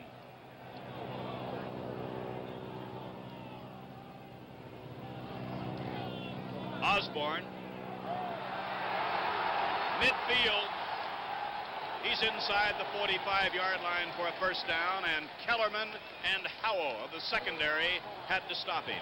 And one more time, you see Mr. Osborne apparently stopped for no gain, sometimes even a loss, just bounces and keeps rolling. Normally, on that down during the season, you would have seen Cap gamble 2nd and 1 on the proposition, that is, throw the long ball, on the proposition if he doesn't complete, he comes back and gets the 1 yard on 3rd down. But on a field like this, you can't be sure of plunging 1 yard at any time, because somebody might slip on the takeoff and you're just dead right there. First down at the Cleveland 42 for Minnesota. Oscar Reed to the 37. Ran into Houston, 82, and Kellerman, 24. 8:20 left to play now in the first half. Reed picks up 5 yards on first down. It's 2nd down, 5. We'll have videotape highlights for you at halftime, statistics, and entertainment. The tight end is on the right side, Beasley. 2nd down, 5.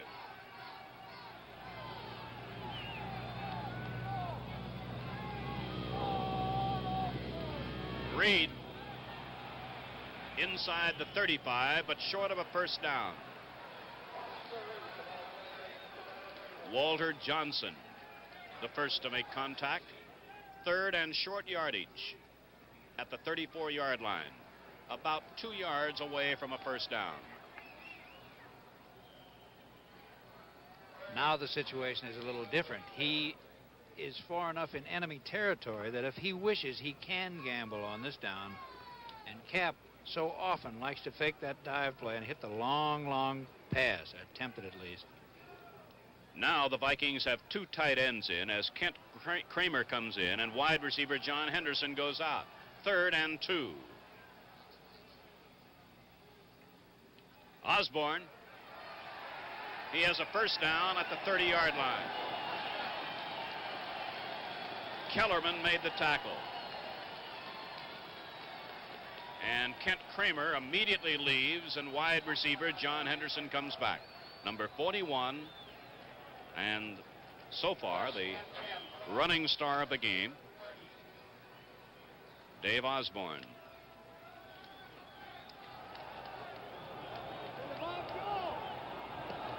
First and 10.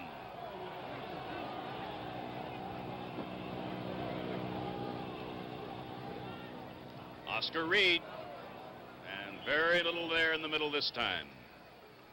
Mainly responsible, Walter Johnson. Ron Snido helped out. Gain, 1.5 yards. 2nd down at about 8. Somewhere along the way, we'll give you a shot of Cap between plays. He walks deliberately towards the sideline, away from the huddle. There's a reason for this. Probably he has only 10 suggestions coming up on the way back to the huddle. And so his coach, Bud Grant, has said to get away from all this, just walk away till you make up your mind and then step in the huddle. 2nd and 8.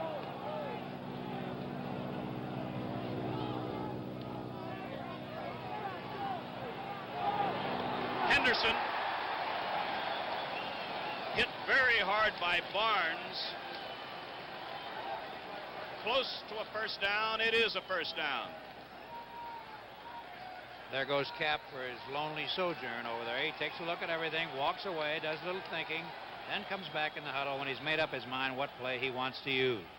The first down comes at the Cleveland 20-yard line, and there's Bud Grant talking with his men upstairs on the phones. Washington goes to the right, and Henderson comes out to the left side.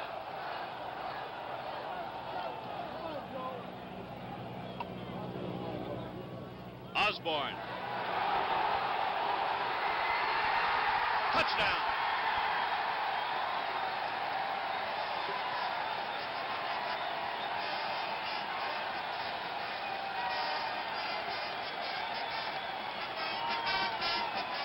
Take a look at Osborne now. This young man simply will not be denied. You will see he's hit pretty well here.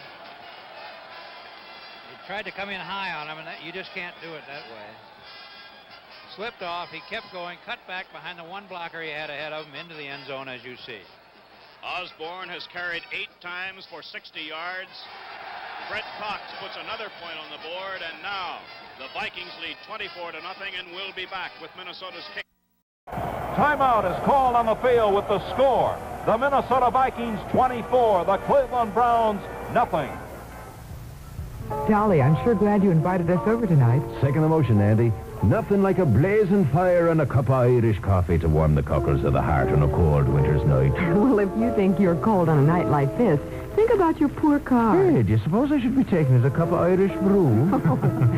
Seriously, Bill, Dolly's right. Cold winter nights like this can be mighty rough on an engine. Andy Granatoli, I suppose you're going to tell us STP has the answer. Well, if he won't, I will, because everyone should know that STP oil treatment gives your engine that added protection it needs during the cold winter months. Right, Dolly. STP oil treatment gives your engine all the extra lubrication it needs for smoother, faster, cold weather starts. And hard starting is probably the #1 wintertime driving problem. Well, it's been my #1 problem this winter. I'll give STP oil treatment a try. But say, Andy, do you think STP can help me with my #2 problem? Sure, what's that? Can you get STP to come over and shovel my driveway? STP is the racer's edge.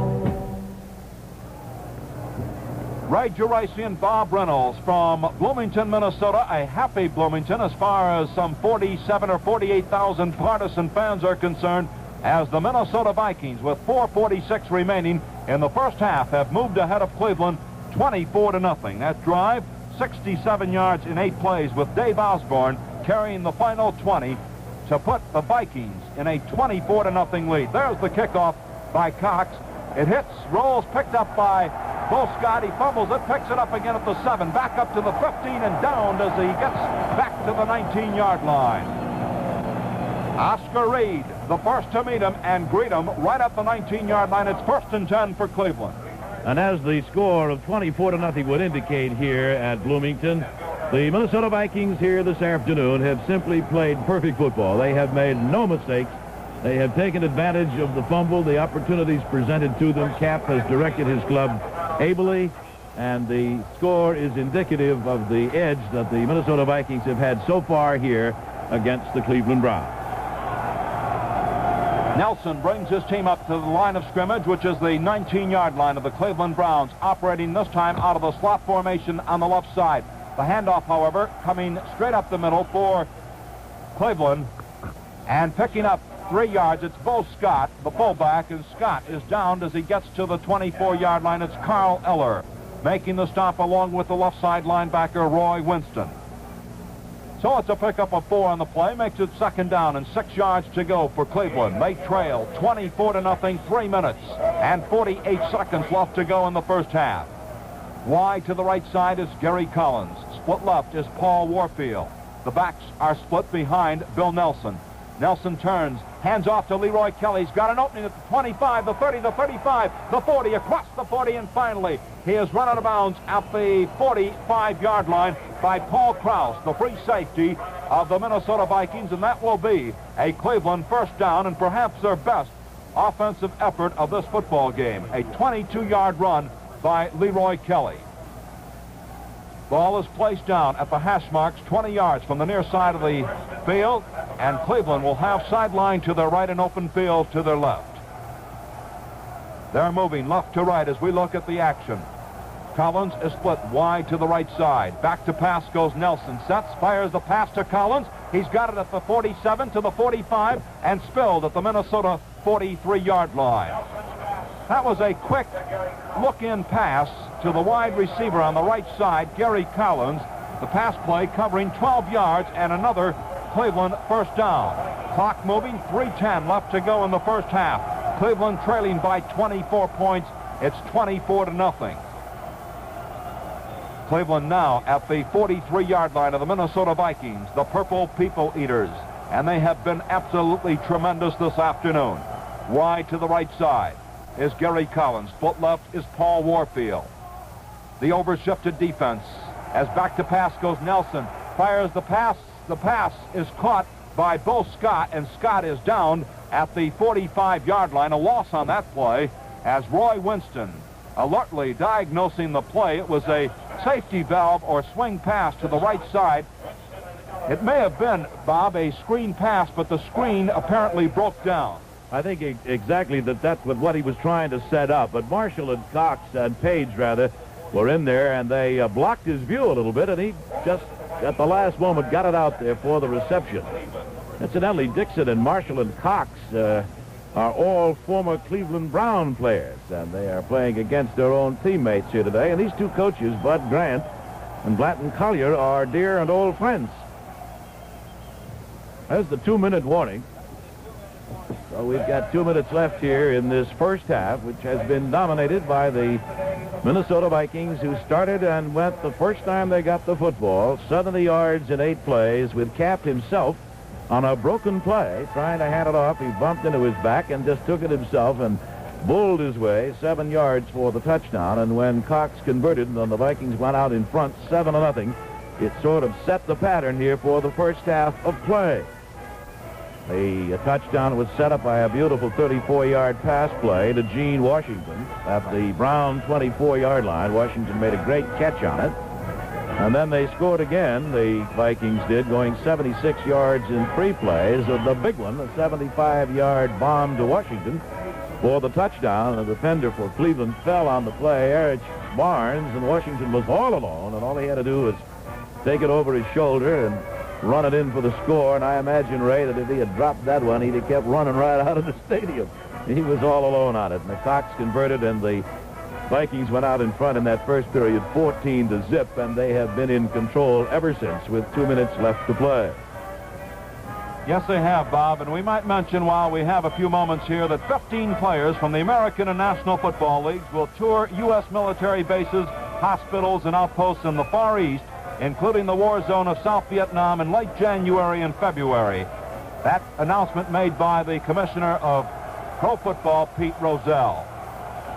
All right, Cleveland has the football, second down, 12 yards to go. The ball at the Minnesota 45-yard line. Minnesota has gone to their 5-back alignment. The handoff goes to Leroy Kelly. He gets to the 40-yard line, picking up the yardage lost on the previous play, plus several more yards down to the 40-yard line. It's Alan Page and Jim Marshall who make the stop on the great running back of the Cleveland Browns, Leroy Kelly. Kelly on the season, incidentally, carried the ball 196 times, picked up 817 yards, and came into the ball game with a 4.2 average.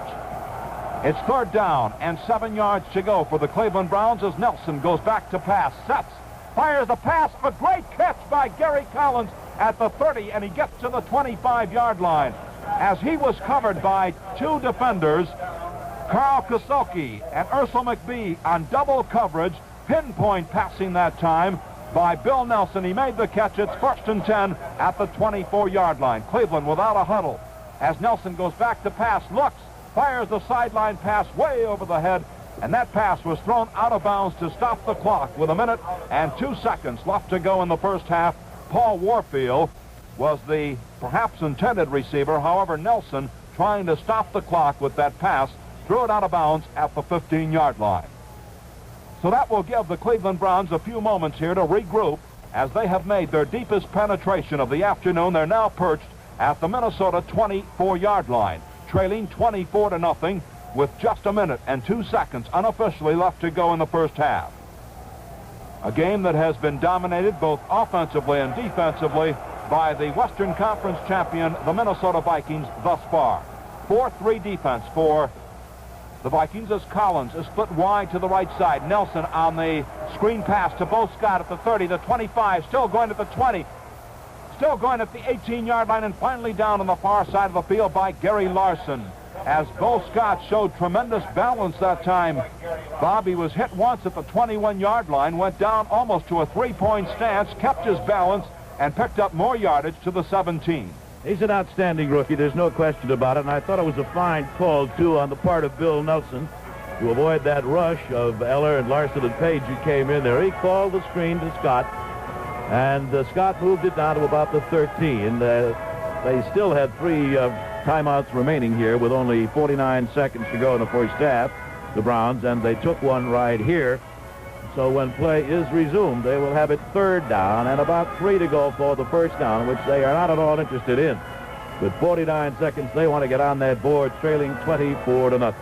The winner of this one, of course, it's on to New Orleans in the Super Bowl January 11th against the American League champion, which will be decided this afternoon later out in Oakland between the Oakland Raiders and the Kansas City Chiefs. 49,000 here, 47,000 rather, on hand to watching this one. The weather is just great, a clear, cold, crisp day, the temperature about 9 degrees above, and the crowd, of course, bundled up for it. And mostly a Viking crowd here, as you might well imagine, and they are happy with the score at the moment. But here we go, back into the action again. Ball at the Minnesota 17-yard line. Cleveland's deepest penetration. Nelson goes back to pass. Looks, fires a floating pass for Collins. The pass underthrown, incomplete. Collins, running the flag pattern at the near sideline, was standing at the goal line when the pass sailed harmlessly to the ground at the 5-yard line. Incomplete. Again, the clock stops with 44 seconds remaining. And we'd like to remind you that 2 more games remain in CBS Radio's postseason lineup. Both football classics, the Super Bowl next Sunday from New Orleans and the NFL Pro Bowl Sunday, January the 18th from the Los Angeles Coliseum. Check your local listings for the starting times in your area. 44 seconds to go in the first half. Cleveland knocking at the door for the first time. They have a 4th down and just 2.5 yards to go. Back to pass goes Nelson. Looks, fires the pass for Collins, way overthrown, incomplete, as Collins was running the post pattern at the 2-yard line. Ursel McBee was covering, and the Minnesota Vikings again have held the Cleveland Browns and take over. 1st and 10 at the 20-yard line. There might be some who wondered why he didn't go for 3, of course, on 4th down with a good long 2.5 to go. But when you're trailing 24-0 and the momentum is all your opposition's, you try and get that quick one on the board and get up there as soon as you can. And so the Browns, disdaining to go for 3, went for the 6, the pass a little long. And so the Vikings now will take it over 1st down and 10 at their own 20-yard line with about 40 seconds of playing time remaining here in the first half. These 2 clubs, division winners in their own divisions for the 2nd year in a row, both out there. Henderson is split wide on the left side with Washington split to the right side. 40 seconds to go. Cap on a quarterback sneak. He's at the 30-yard line and tripped up by Mike Howell, the free safety, as Joe Cap on a quarterback sneak found a gaping hole as Mick Tinglehoff, Milt Sunday, and Jim Ballone opened a hole, and Cap came roaring up the middle, got to the 29-yard line, a gain of 9 yards on the play. It's 2nd down and a yard to go for Minnesota. The clock moving with 14 seconds unofficially to go. I doubt perhaps that they'll even get another play underway. I don't think Cap quite expected he'd have that much of an opening either, eh? He kept waiting for somebody to hit him. They didn't. The gun goes off, and that's the end of the first half with the score. The Minnesota Vikings 24, the Cleveland Browns nothing. My name is John Forsythe. Do you have any idea of the kinds and variety of problems that your local family service agency deals with? Marriage relations are a very big part of their help. But helping the aging, counseling and helping unwed mothers, working with emotionally disturbed children are also in great demand. Although most help is carried out through face-to-face counseling, your family service agency provides other services, such as transportation to a hospital or clinic, or they may try to place an oldster in a foster home. Your family service agency does all these jobs and more as your agent in preserving a healthy community. There's a direct connection between family stress and costly community problems like mental illness, emotional disturbance, delinquency, poverty, dependency, school dropout, and absenteeism. Strong families make strong communities. It's halftime here at Metropolitan Stadium in Bloomington, Minnesota, as the Minnesota Vikings have so dominated play throughout the first two periods that they have walked off the field with a 24-0 lead over the Cleveland Browns in a football game that had all of the earmarks of being a closely contested game, particularly in the first half. The field here at Bloomington, despite the cold and the snow that surrounds the stadium, has been in fine condition. And throughout the first and second periods, we did notice, Bob, that many of the players had shifted to sneakers from their regular cleated football shoes. However, there does not seem to be any trouble in the receivers running their patterns or the backs making their cuts and finding their holes and hitting the line of scrimmage, as the Minnesota Vikings have just rolled to this tremendous lead, 24-0 here in the first half. Minnesota, incidentally, this team was formed back in January 1960. Their first season of play in the National Football League was in 1961. This past season, of course, was their 9th NFL season. And they have done a tremendous job in making the championship of the National Football League in just 9 seasons of play. And they have a young, aggressive, coming football team that certainly will be heard from for many years. Metropolitan Stadium, for many of you who have not been here to Bloomington, Minnesota, is located 9 miles south of downtown Minneapolis. It seats 47,644 for football and some 45,800 for baseball. And practically the entire stadium is filled this afternoon, with the exception of just a few vacant seats in the end zone to our left. This afternoon's game, of course, the winner of this will move on to the Super Bowl to play the winner of the American Football League championship game, which will be played in Oakland later on this afternoon. So it's been an exciting first half here as far as the partisan Minnesota Viking fans are concerned here in Bloomington. The fans, as Bob has told you, accustomed to the cold weather climate, have bundled up and are enjoying every minute of this tremendous Viking showing so far. Joe Kapp has called a superb football game. The Cleveland Browns had one opportunity. They drove down as far as the Minnesota Viking 17-yard line, and then on a 4th down pass attempt by Bill Nelson, the pass was overthrown for Gary Collins, who was running the post pattern, and the Vikings took over with just seconds left here in the second period. And now it's halftime, and the entertainment that had been originally planned for Metropolitan Stadium, of course, was canceled because of the condition of the field. They just did not want to take a chance on tearing up the field any more than necessary. And as we look down from our broadcast booth, Bob, the field still looks to be in fine condition. We'll have more halftime activities for you, but right now, let's pause a moment.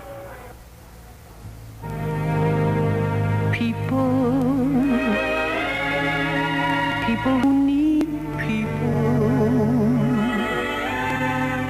This is Julie Stein for Vista, volunteerist to America. Bob Merrill wrote some wonderful words for me to set to music. The words are, people who need people are the luckiest people in the world. Well, there are a lot of people in America who are making the words of our song more meaningful for their countrymen. They are Vista volunteers. Volunteers in service to America. They give a year of their lives for $50 a month to go wherever they are needed and wanted. If you feel that somewhere in America there may be someone who needs you, belong Vista, V-I-S-T-A, Box A, Washington, D.C. That's Vista, Box A, Washington, D.C.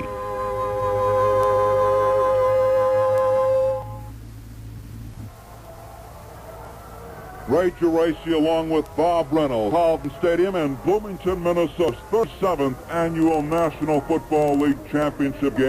Our guest here at halftime, the Vice President, General Manager of the Minnesota Vikings, Jim Finks. And Jim, I just can't say what an outstanding job you've done with the Minnesota Viking team. How can I be to say that, Ray? We're very proud of our club, and I overheard the remarks before you went off the air just a minute ago about our future, and we are very optimistic about our future because essentially we have a young football club. We have players on our bench that I think will one day develop into superstars in the National Football League. And I think you have to have this kind of depth to be a championship ball club, and we think that we're getting very near to that point right now. Jim, as the general manager and the vice president of the franchise here at Minnesota, I know that you must be looking forward to the 1970 season. There's going to be a realignment in the National Football League. The American Football League has already been realigned into 3 divisions. How does it look to you at this time? Well, we're going to have a meeting in New Orleans next Saturday. The commissioners notified all clubs, and I just get the feeling from the TWX that we received from him that he wants some action taken next Saturday. Frankly, there are a lot of clubs that have a lot of desires, traditional rivalry they want to keep intact, location, warm weather. I can only speak for the Vikings. We would like to see the Central Division remain intact. That would be Green Bay, Chicago, Minnesota, and Detroit.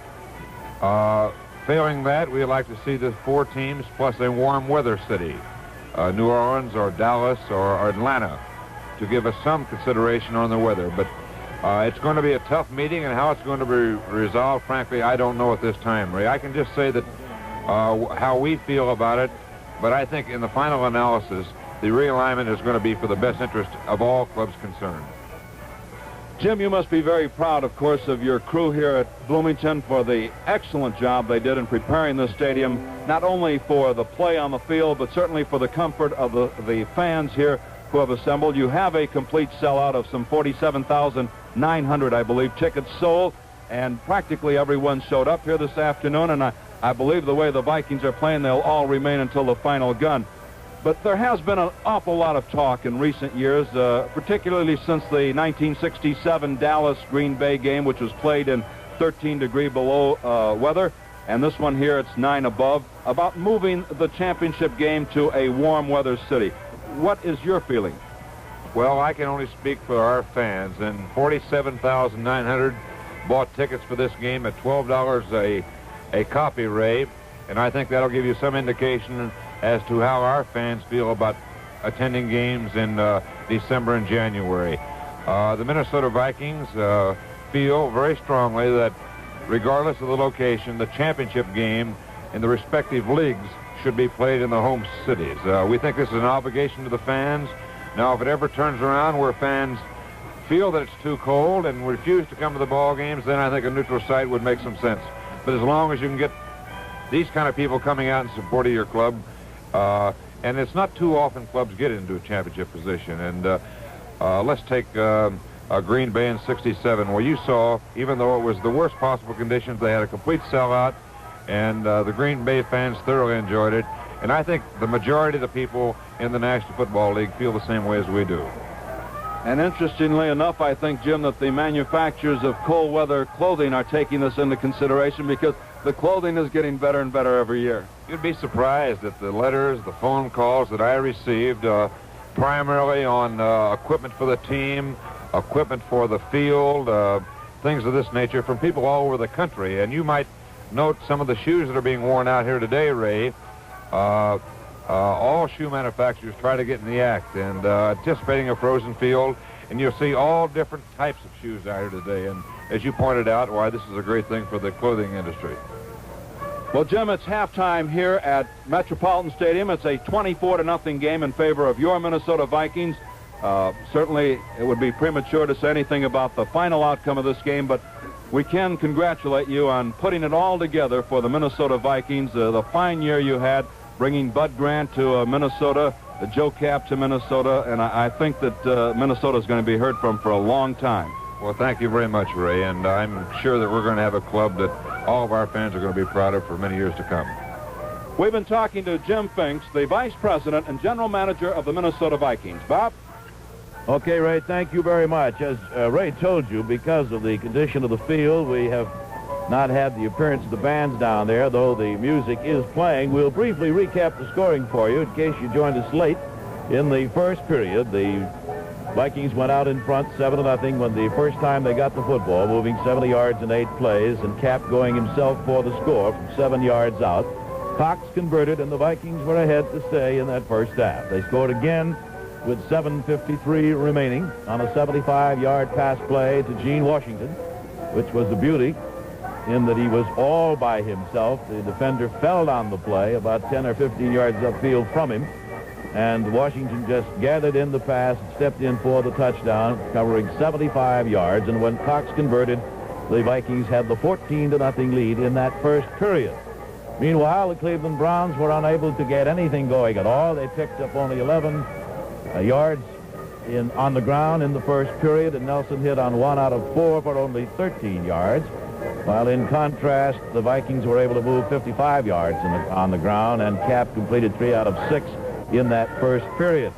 Then in the second period, early, Cox kicked a 29-yard field goal to make the score 17-0. And then with only 4:46 remaining, Osborne capped a drive of 67 yards that took 8 plays by going the final 20 yards with sheer power and drive to make the score 23-0. And then when Cox converted, it was 24-0, and that's the way it stands right here. As Ray described, and as we mentioned, the story of the first half, I think, can be summed up in one word: execution. And that is the story of the Minnesota Vikings here in the first 2 periods of play. They made no mistakes. They took advantage of every opportunity that came their way. Cap called a very heady ball game, kept pounding the right side of the Cleveland Brown line, finding running room for Osborne and then Brown, and passing when he had to, when he felt that he should, and completely dominating the action in that first half. We have some halftime statistics, I believe, for you, which will give you a further indication of just exactly how much domination was the Vikings in those first 2 periods.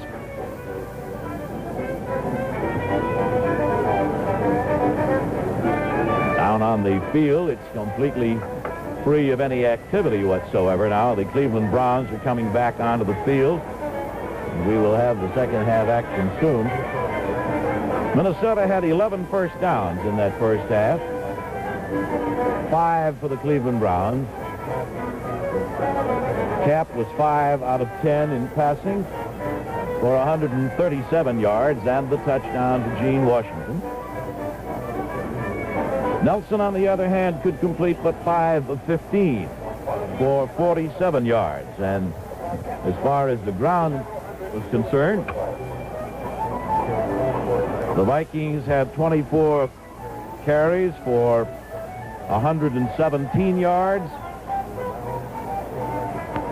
and the Browns had 10 for 68, which gives you an indication of the control of the ball game that the Vikings had. But we'll be back with the second half kickoff shortly. America's 42,000-mile interstate system has been described as man's greatest engineering achievement, the world's greatest public works project. These new controlled access highways, when completed in the next 4 or 5 years, will span our nation, providing safe cross-country travel and easy access to every major city in our land. And it's the safety feature that makes our interstate highway system pay dividends. Dividends in human lives.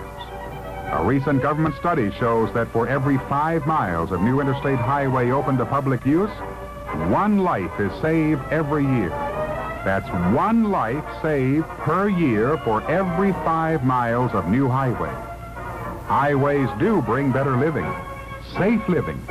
Look for the red and blue shield as the guide to safe driving on your interstate highway.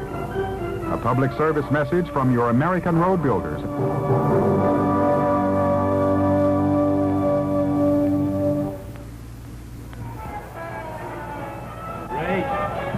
The Minnesota Vikings and the Cleveland Browns are both making their appearance as we get set to start the second half of action here at Metropolitan Stadium with the Minnesota Vikings leading the Browns 24-0. We pause 10 seconds for station identification. This is the CBS Radio Network. WROW Music, Albany. The time is 2:30. The present Capital District temperature 14 degrees.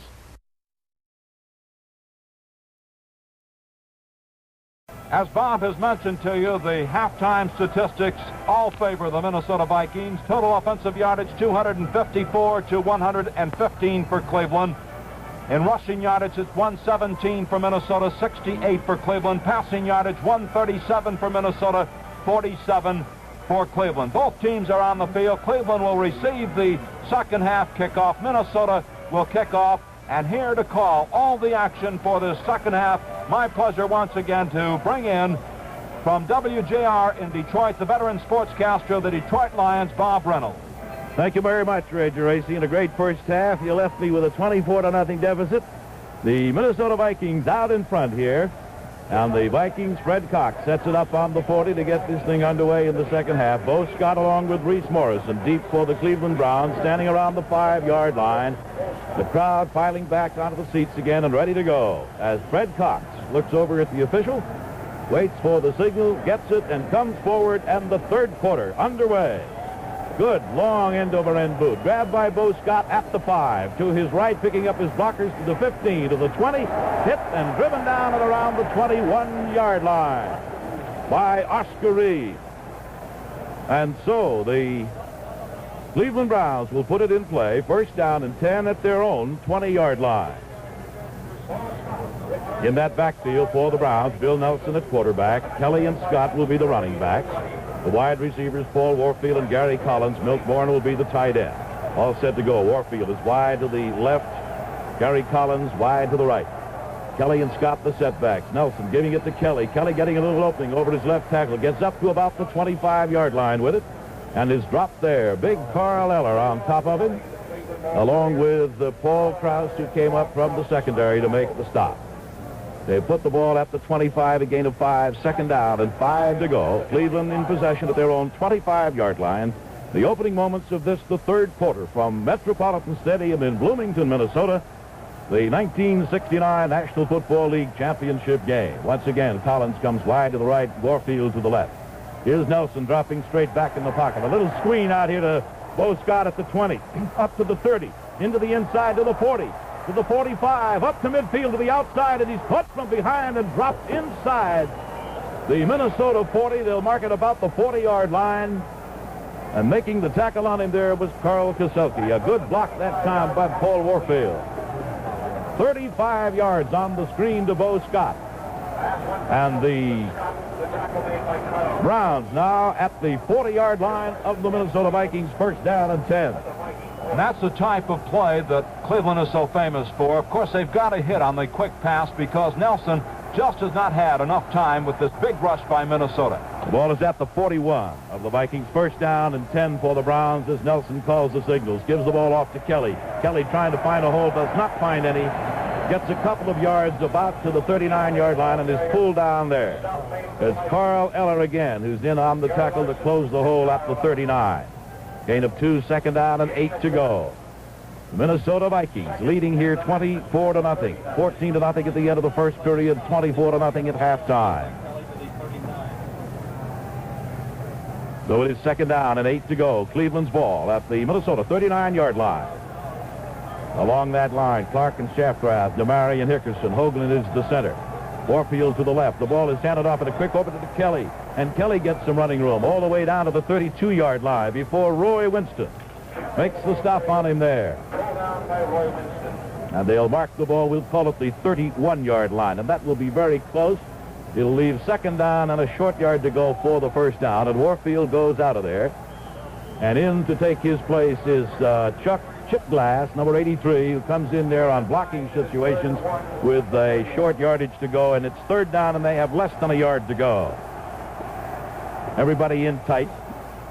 That Minnesota defense digging in. Here is Nelson giving it to Kelly. Kelly going to his left on a sweep, turns the corner, and is finally necktied down, but not until he picks up the first down with plenty to spare around the 25. Carl Kaselke making the stop on him. Alan Page had a good shot at him behind the line of scrimmage, but Kelly wormed his way loose, and Chuck Reynolds threw a fine block also. And so with the ball at the 25, Ray? This is the second time, of course, that Cleveland has been this deep in this ball game. A few seconds before the close of the first half, they were at the 17. First down and 10 at the 25-yard line. Kelly has carried 12 for 73 yards. Nelson with the ball on the draw, gives it to Scott. Straight up the middle he goes. Not much yardage. He's met there and driven back. Eller Larson in there along with Lonnie Warwick, the middle linebacker, combining to stop the fine rookie, Bo Scott, who played his college ball at Ohio State. They'll mark it as the 24. A gain of a yard on the play, second down and 9 to go. Early here in the third quarter. 11 minutes to play in the period. Second down and 9. Cleveland at the 24 of Minnesota. Gary Collins is wide to the right. Warfield back in there is out to the left. And back goes Nelson, faking, looking, rolling out, still looking. Now he's going to run with it. Moves up, and he doesn't run very often. He's going to be dropped for a loss up around the 27 by Winston. Good coverage that time, Ray, on the receiver. And you were right, Bob. He doesn't run very often. He has no cartilage in either knee. And, of course, this is one of the reasons why that offensive line of the Cleveland Browns just has to protect for Bill Nelson. A loss on the play back to the 27, and so it is third down and 12, and a big play here for the Browns, who have not been able so far to pick up the yardage on those key third down situations. They'll try it again right here as Freddie Hogan leads them out over the ball. Gary Collins wide to the right, Warfield wide to the left. Nelson at quarterback with Kelly and Scott as his setbacks. Bill looks over the defense, which is 4. Grabs the ball straight back in the pocket. Stops, looks, goes with a long bomb into the end zone. And it is caught and intercepted for a touchback by Carl Kraus. Paul Kraus making the interception in the end zone. That's the second interception. And that, of course, stops the drive of the Cleveland Browns, and the Vikings will put it in play first and 10 at their own 20, and nothing seems to go right for the Browns. Gary Collins had a step on the defender that time. The pass was underthrown somewhat, and it gave time for Kraus to come over and make the interception. But once again, Gary Collins showed that precise route that he is so famous for. He ran an excellent pattern. Bill Brown has gone back into the lineup now for the Minnesota Vikings. He did not see any action at all in the second period. He had a good first period, but he got shaken up a little bit.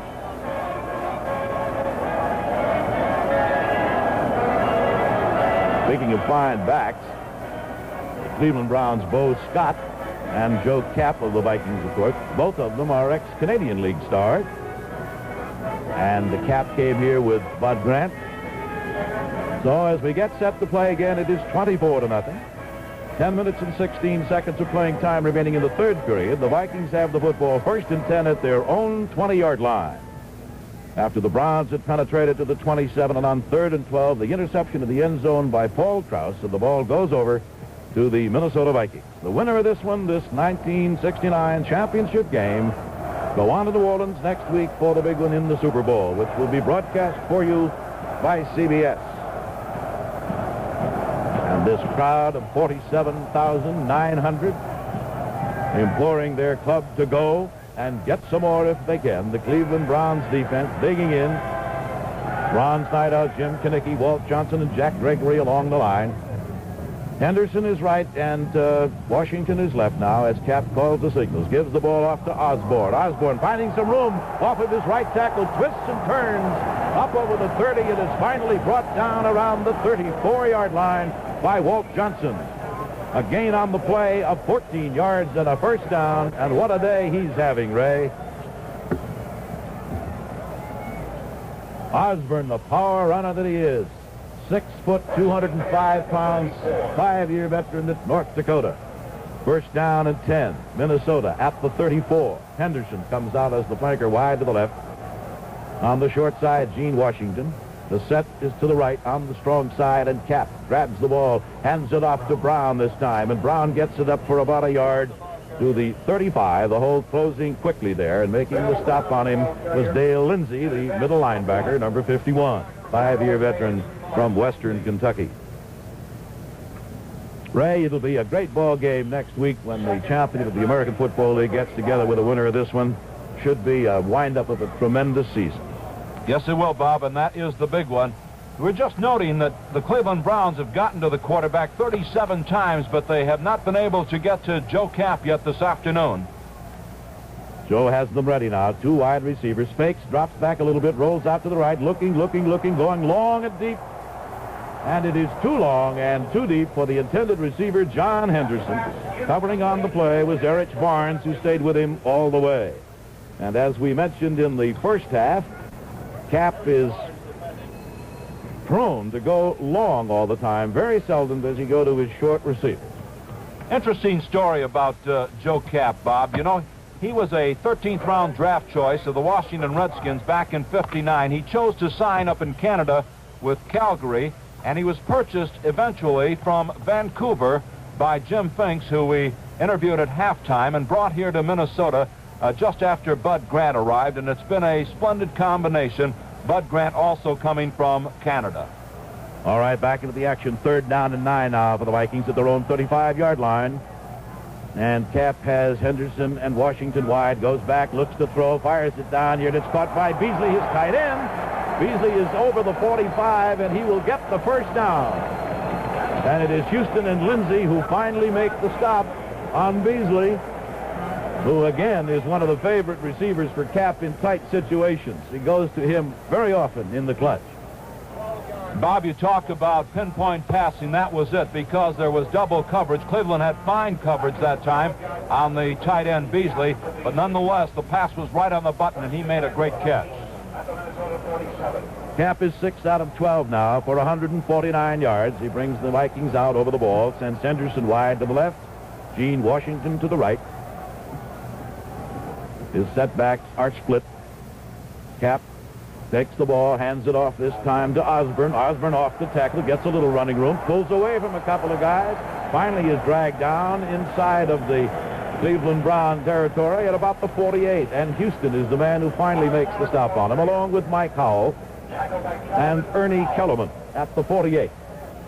Gene Washington, the fine wide receiver of the Minnesota Vikings, had a difficult assignment there. He had to come back on a crackback block.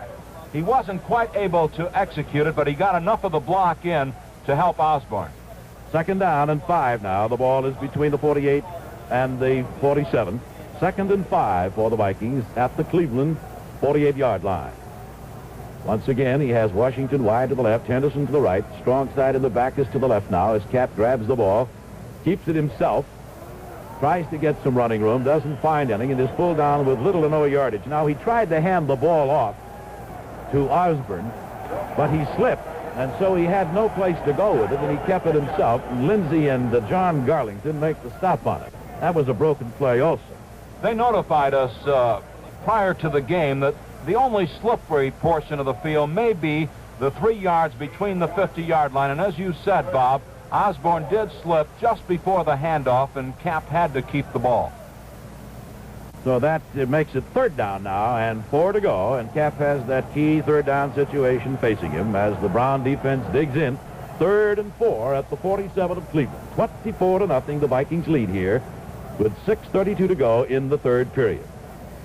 Kapp takes his time, drops straight back in the hole, looks for somebody, keeps it himself now, runs to the outside, and he has got some running room.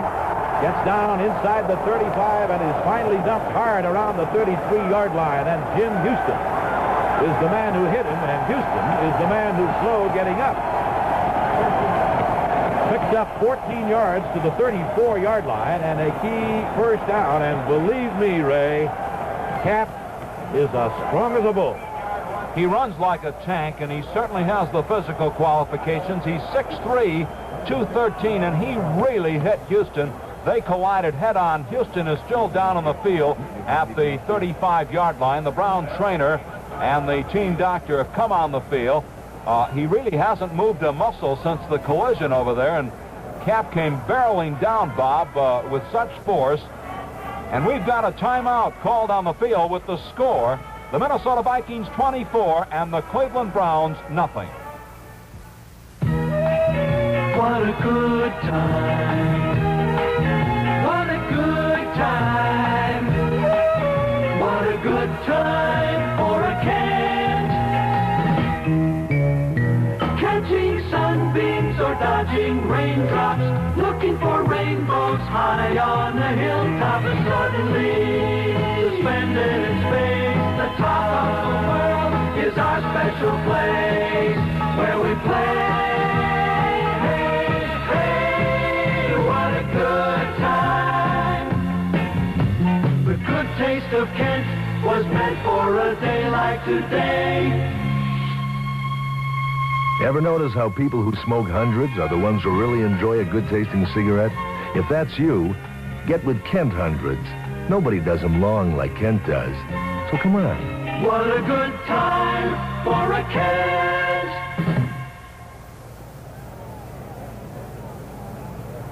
Back here at Metropolitan Stadium in Bloomington, Minnesota, Bob Reynolds along with Ray Geraci. 6 minutes and 11 seconds of playing time remaining in the third quarter. 24-0. The Vikings lead, and Jim Houston, who made the tackle that time on Cap but was shaken up, has been taken out of there, and Billy Andrews, number 52, linebacker, has come in to take his place. It is 1st and 10, Minnesota, at the 34-yard line of the Cleveland Browns. Henderson wide to the left, Washington to the right. And Cap, taking the long count now, grabs the ball, gives it off to Osborne. Osborne coming to his left, got a block in front of him, tries to cut inside, and is hit and driven out of bounds. Making the stop on him, John Garlington, the right linebacker. Dale Lindsey helping on the play, and there's a gain up to around the 31-yard line with it. Pick-up of about 3 on the play. Flag on it. We'll wait and see what happens here. Looks like it's going to be against the Minnesota Vikings, and a long one, Ray, and it is. 15 yards. That'll move it back to the 48. Waiting for the signal from the official, and here it is. A holding penalty. That's the 3rd against the Vikings here this afternoon. And the Browns have not had any. So the ball is now at the 48-yard line, where it is 1st down and about 24 to go for the 1st down at the 48-yard line of the Cleveland Browns. Cleveland with Ron Snyder, Jim Kinnicky, Walt Johnson, Jack Gregory up front. 1st and 24. Cap, looking over the defense, has 2 wide receivers, Henderson and Washington. Gives it off to Osborne. Osborne looking for some running room, doesn't find any, and a fine defensive play by the strong safety, Ernie Kellerman, who come up to meet him. Brought him down, and he might have got it back to the line of scrimmage, and he might not. We'll call it no gain on the play, make it 2nd down and 24 at the 48. Leroy Kelly, who we mentioned, has had a fine day here today, in spite of the fact his club is yet on the board, has 151 yards rushing against Minnesota in the 3 games that he's played against the Vikings. Fine, explosive halfback who can go anytime he gets a little opening. All set. 2nd and 24 at the 48-yard line of the Cleveland Browns now. Cap with the ball, dropping straight back into the pocket. Looks, fires down here, and he's got Brown with it at the 40, and Brown is inside the 30 and down to the 28 or 29 with it. And Mike Powell is the man who finally brings him down. Well, there we saw Joe Cap taking advantage of the youngster Billy Andrews in his 3rd season, the left side linebacker, as he isolated Bill Brown man for man on the left side linebacker of the Cleveland Browns, who came in to replace Jim Houston. And, of course, again, it was pinpoint passing by Cap as he beat Billy Andrews on the play and carried for a 3rd down and short yardage situation now for Minnesota. 3rd down, the ball about the 28-yard line from our angle where we look at it here at the 30-yard line at the other end of the field. It's 3rd down, and we'll call it about 4 to go for the 1st down. Henderson wide to the left. Washington to the right. Cap has the setback strong to the right now. Grabs the ball. Back to the strong, weak side, rather, comes Osborne. He powers his way down about the 25, 26. It'll be short of the 1st down. Dale Lindsey, along with Jim Kinnicky, are the men who make the stop. And the crowd here now says, let's go. But in from the sideline comes Freddie Cox, the kicking expert for the Minnesota Vikings. And so on 4th down, with a short yard to go for 1st down, the ball just over the 25, Minnesota will go for 3. Well, Cleveland disdained the use of the field goal in the closing moments of the 1st half, but Bud Grant figures more points on the board are important at this time. It appears as though it'll be from the 32. Here's the kick. It's long enough, and it's right through there. And so there's timeout on the field with the score now. Minnesota 27, Cleveland nothing. So how do you get to the office? The bus. How about you? My mother. I'd get a car, but my part-time job just isn't paying. Well, I'm looking at Ford's new Maverick. It's only $19.95. $19.95? Oh, wow. I didn't... If you're young, starting out and ready to move, Maverick is a lot less expensive than it looks. You see, your Ford dealer is fighting the price rise, and Maverick is still $19.95, the same as it was when it was introduced last April. Of course, since dealer preparation charges, if any transportation charges and state and local taxes vary, they are not included, nor is extra equipment required by state laws. But the base price of Maverick ready to roll is still $19.95. Maverick, the simple machine that's so easy to own, even a girl can do a lot of the routine maintenance herself. And even though Maverick is lower and wider for greater stability, it still turns a tighter circle than the leading small import. Maverick, still $19.95. If you think you can't afford a new car, you can't afford not to see your Ford dealer. He's fighting the price rise. Back at Metropolitan Stadium now, all set to go. 27-0. The Vikings lead it here. We have 3:42 remaining in the third period as Cox is set to boot. Bo Scott along with Reese Morrison are deep for the Cleveland Browns. And here comes Cox. Gets his foot into it. A good drive. Morrison is going to take it, grabs it about the 13, cuts to his right, gets to the 20, spins and turns away from a couple of guys, still on his feet, fights his way forward, up over the 35, and is finally dropped around the 36 by Carl Kaselke. Good run back that time by Reese Morrison. Morrison, Bob, is one of the players for the Cleveland Browns who did switch to sneakers, and he had good balance on that run back, and the Cleveland Browns have fairly good field position. Morrison is 6'2", second-year man from South Texas State. All set. First down and 10. The Browns at the 36-yard line. Their own 36 as Nelson gives the ball off to Kelly. Kelly tries to find some running room off of his own left tackle and doesn't find any. Big Jim Marshall is there. So there is little, if any, gain on the play. This, of course, Bill Nelson has been trying to establish some sort of a running game so that his passing game will go, and even Kelly on these off-tackle and wide sweeps has been having trouble with this tough Minnesota defense. Give him a couple of yards, make it 2nd down and 8 at the 38-yard line of Cleveland in possession of the Browns. As Nelson brings him up, he has Gary Collins wide to the right, Warfield to the left. Bill goes straight back in the pockets, gets good protection, fires one out here, and it is caught at the midfield mark beautifully by the tight end, Milt Morin, and he's finally forced out of bounds at the Minnesota 45-yard line. Milt Morin making a fine catch. Nelson that time had plenty of time to get the ball away, and Morin was right where he should have been. The young man from the University of Massachusetts taking the ball and going out of bounds at the 45. The ball sort of hung up there. Perhaps it's the cold air, but Morin, as you said, made an excellent move to prevent the interception, and he made the reception. 17 yards on the play. 1st and 10 now for the Browns at the 45. Nelson with it, going straight back again. Here's the little screen out there to Bo Scott again, but the blockers had gone too far in front of him, and he's hit and dropped as he gets to about the 41. Pickup of only about 4 yards on the play. It was a screen to Bo Scott, but his blockers were a little ahead of him. And Ed Sharachman is the man who finally brought him down, and they mark it as the 42. Joe Tifoni, who's in there now at left tackle, Bob, missed the key block, actually, that could have sprung the runner on that particular play.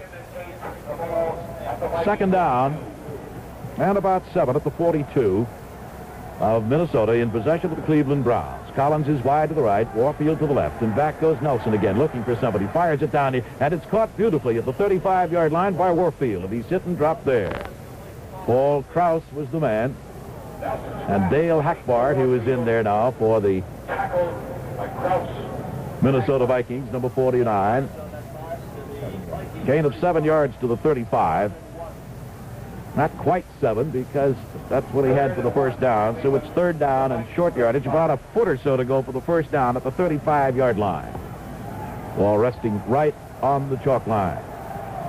Here come the Browns out over the ball. Bill Nelson. Got everybody in tight now.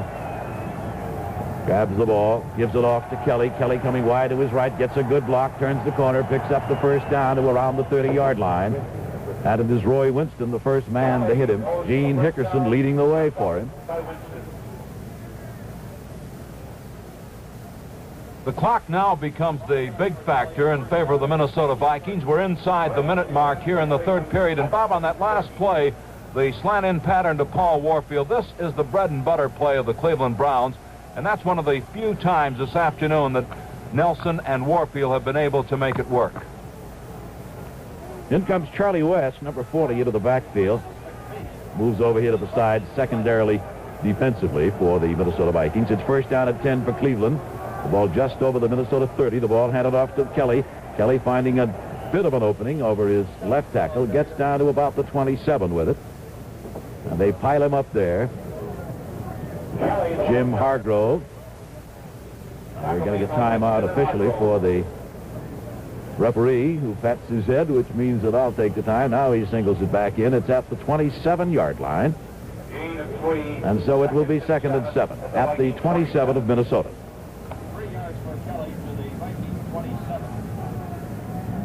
Don't forget that CBS will bring you the action of the Super Bowl.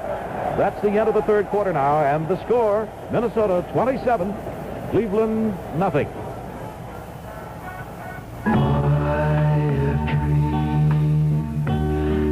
Your arms are lovely. I have dreamed what a joy you'd be. Hi, this is Tony Butala with the Letterman. And instead of it being a dream, you can make it a reality by helping some of the millions of people in developing nations who are on their way up, but who need help to overcome poverty, illiteracy, and disease. Through care, your help counts. You can provide the means of self-support for needy people in Asia, Africa, and Latin America with food and tools, educational materials, and medical aid. Offer a helping hand to the needy abroad as they struggle to help themselves. Send your dollars to CARE. New York, New York, 10016.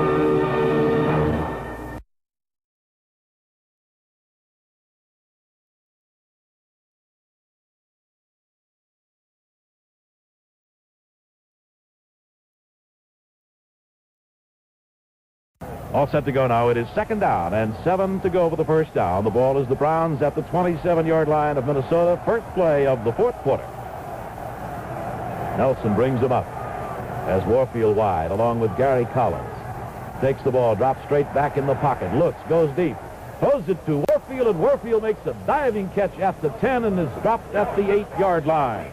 And as Ray mentioned, that's the play that Nelson and Warfield like to combine on. Warfield goes down, cuts sharply in, and he made a great catch of that one, Ray. Yes, he did, and the Cleveland Browns seemed perhaps to have found the weakness in the secondary, because Leroy Kelly was also wide open as they were splitting the defense. 19 yards out of the play, and it's 1st and goal at the 9-yard line as Nelson grabs the ball, goes for Gary Collins. Collins has got it, and out of bounds he goes around the 3-yard line. Roy Winston over there. That's probably the toughest pass to defense anyway. That little quick one out in the flat, and Gary Collins was right there. Nelson hit him with it, and he stepped out of bounds at about the 2. Bob, Bill Nelson now is reverting to his original game plan, I'm sure, on the quick hit. That time he hit Gary Collins just as he made the curl-out pattern near the flag. All right, it is 2nd down and goal to go. The ball is between the 2- and 3-yard line. Nelson looking over that defense, which is jammed in tight here. Bill calling the signals. Taking his time, gives the ball off to Bo Scott, and Bo Scott is hit and tripped up by Gary Larson.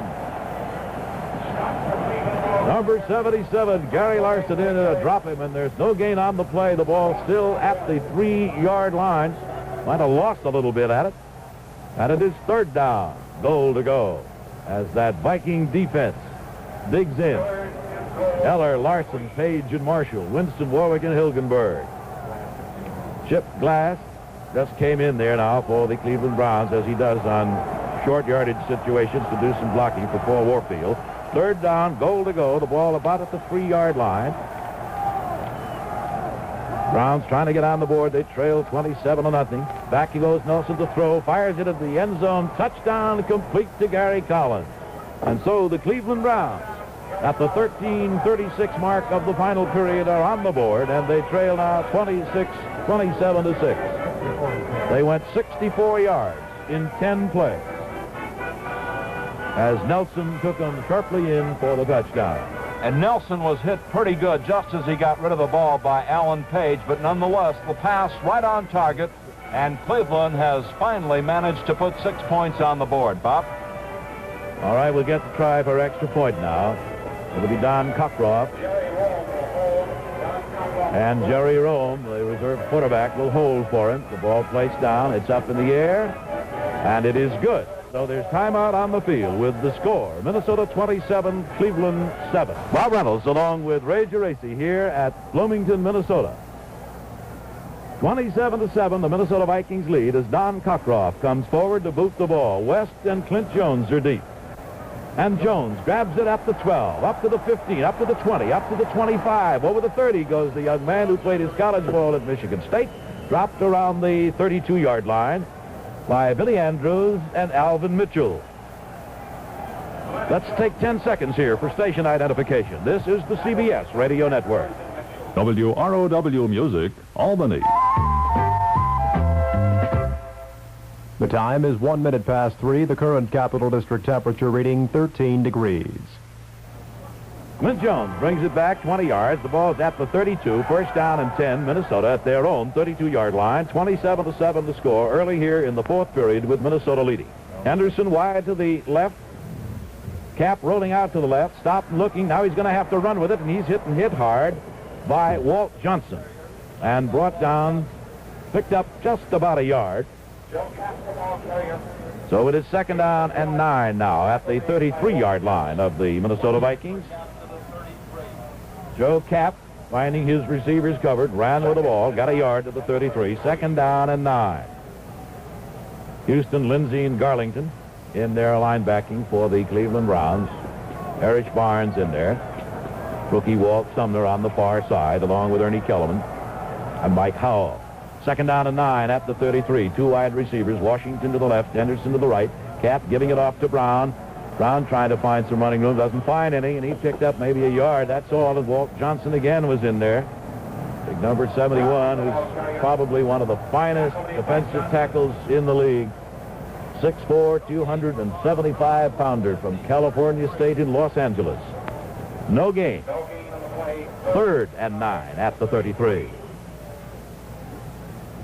Minnesota Vikings taking an early 27-0 lead before giving up a touchdown to the Browns here in the fourth quarter. And Nelson took them 64 in 10 and passed 3 yards to Collins in the end zone for the score.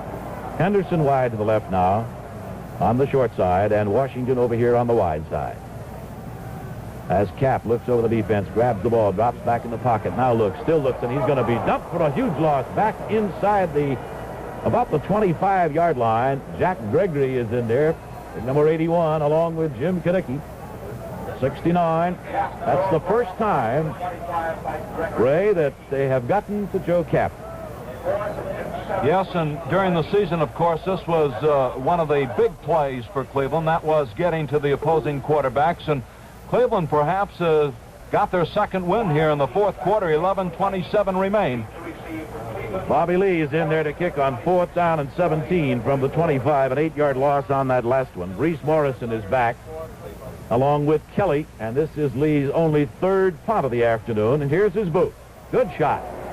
Kelly goes back, grabs it at the 30, fumbles the ball, picks it up at the 28, starts right up the middle, and is hit and brought down right around the 33-yard line. Bob Grimm having a word or two of greeting with one of the Cleveland Browns on the play. And the official will mark it as the 32-yard line, where the Browns will put it in play. First down and 10. Mick Tingeloff was the man who made the tackle. So the situation is this: 11 minutes and 5 seconds to play in this championship game of 1969. 27-7. The Vikings lead it. The Browns have it first and 10 of their own 32. Nelson has Warfield split out wide to the left. Gary Collins to the right. Grabs the ball, goes back, looks for somebody. He's going for Warfield down. And it's short to Kelly at the 40. Kelly makes the catch and is dropped by Wally Hilgenberg, the right linebacker. Around the 40-yard line. Pickup of 8 on the play, 2nd down and 2. 2nd down and 2. The ball at the 40-yard line. Nelson going to Leroy Kelly that time. And he is now 13 out of 24 is Nelson for 141 yards. And he's had 2 intercepted. 2nd down, 2 yards to go for the 1st down. The ball is at the 40 of the Browns. Nelson with it, dropping straight back in the pocket. Fires over here, and it is caught again by Kelly. Kelly twists his way from a couple of guys and is finally dropped around the 48 or 49 by Herschel McBee. Leroy Kelly, who on the ground was 15 for 83 of the 96 yards that the Browns had a little bit ago on the ground. Paul Warfield continues to draw double coverage from that secondary of the Minnesota Vikings, and now Bill Nelson has reverted to firing that pass to his running back, who is flaring or swinging out of the backfield. 1st down, of course, and 10 at the 49-yard line of the Browns now as they come up over the huddle. Out of the huddle. Nelson, 1st and 10 at the 49, goes back to throw. The rush is on, and he's going to have to move out of there, and he does, and he's pulled out from behind at the 42. And who's there? Alan Page. Well, you could almost hear that hit from up here in our broadcast booth as Nelson tried to roll out, and his receivers were well covered that time.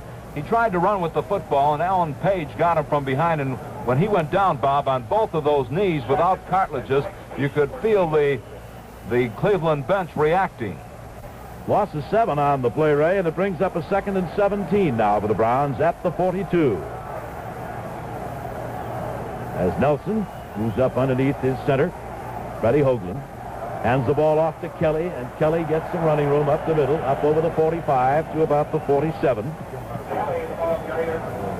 Hargrove is the man who makes the stop on him at the 47-yard line. Gain of 5 on the play. 3rd down and 12. At the 47-yard line of the Cleveland Browns, the clock shows 8 minutes and 46 seconds of playing time remaining here from Metropolitan Stadium in Bloomington, Minnesota. Another sellout crowd of 47,900 watching it. Warfield wide to the left. Collins to the right. And here is Nelson going to the air again. Good protection. Fires it down here. He's got Warfield again. And Warfield goes down at the Viking 40-yard line, but it's enough for the 1st down. And so the drive continues. Jim Hargrove again making the stop on him at the 40. 13 yards on the play. That was a big rush once again by that famed front 4 of the Minnesota Vikings, but this time the Cleveland Brown forward line held enough so that Nelson was able to complete that slant in over the middle. 15 out of 26 for Nelson for 163 yards as he grabs and goes back and fires that quick one out to Collins, who's hit and driven out immediately by Herschel McBee on the far sideline. And they'll mark it at the 35. Gain of about 5, 2nd and 5 at the 35. 7 minutes and 51 seconds. Cleveland has 2 timeouts remaining. Minnesota has 3. Ball at the 35. 2nd down and 5 to go. Out of a huddle they come. Warfield wide to the left. Gary Collins wide to the right. Kelly and Bo Scott at the setbacks as Nelson goes back to throw. Fires it out here, and it's no good. A little low that time for Kelly. Covering on that play was Roy Winston. The zone that time was cleared for Kelly, and Kelly was open as Collins ran a down and in pattern. Kelly ran a down and out pattern, and Collins, of course, drawing major attraction from that secondary of the Minnesota Vikings. But the pass, as you said, was underthrown, but Kelly was there, and he was open. Don't forget the Super Bowl, pitting the champions of the National Football League against the kingpins of the American Football League, will be aired on CBS Radio next Sunday from Tulane Stadium in New Orleans. 3rd and 5, and a big one here for the Browns. Nelson dropping back, looking for somebody. Fires it over here to Warfield. Warfield makes the catch at around the 28 and is dropped around the 26. And Wally Hilgenberg is the man who makes the tackle. Once again, it's the down and in pattern by Paul Warfield, and he caught the ball for the first down. And again, Bill Nelson hitting right over the middle, but the clock is running against the Cleveland Browns. 7:23 to go. And these plays that do not go out of bounds are consuming the time, Bob. The ball is at the 26. It's a first down, 9 yards picked up on that play. As Nelson tries to move him in for another score. Warfield and Collins. He loads for Collins this time. Collins can't hold it. Covering on the play was Carl Kaselke. Nelson hit Collins with it, but he just couldn't hang on to the ball. There was the crossing pattern that time as Collins cut for the inside. Bo Scott coming out of the backfield, cut for the outside. And the defenders once again left the flaring back. Bo Scott was wide open, but Nelson chose to hit Collins and the pass incomplete. So the ball goes back to the line of scrimmage, which is the 26. It's second down, still 10 to go. Cleveland's ball at the Viking 26-yard line. Gary Collins goes wide to the right. Warfield again to the left. And the setbacks, which are split now, are Scott and Bofield. Back goes the pass, no good. It was intended for Collins, the deep man, but the rush was on that time. McBee came up fast, and he had to throw it a little quickly, and it just was no good. Minnesota put the blitz on that time, and they were sending the linebackers. They were shooting the gaps, and Nelson picked up the blitz beautifully, but he just did not have time to fire that football. The heat was really on from Minnesota. So it is 3rd and 10. And the ball at the 26-yard line of the Minnesota Vikings. 7 minutes and 2 seconds of playing time remaining here from Metropolitan Stadium in Bloomington. And the Minnesota Vikings have a 27-7 lead. As Nelson gets all set to go with Warfield left and Collins right. On the defense shifting around. Back goes Nelson to roll. Rolls out and throws, and it is no good. And he was hit, and hit hard. Just as he got rid of the football back around the 45-yard line by Carl Eller, who really racked him up. Yes, he did, Bob. And once again, Minnesota realizing that Cleveland has to go to the air. They were blitzing up the middle. This time they were shooting the right side linebacker along with the middle linebacker, putting tremendous pressure on Bill Nelson. What has happened here this afternoon, as far as the Cleveland Browns are concerned, we're going to get timeout, however, so we'll just say that there's timeout on the field with the score. Minnesota 27, Cleveland 7.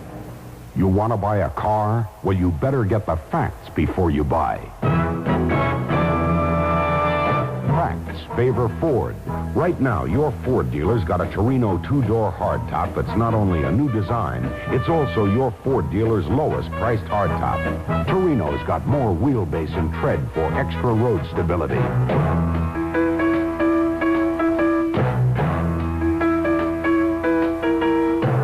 You want to buy an intermediate-sized car, but you're not sure when you should buy?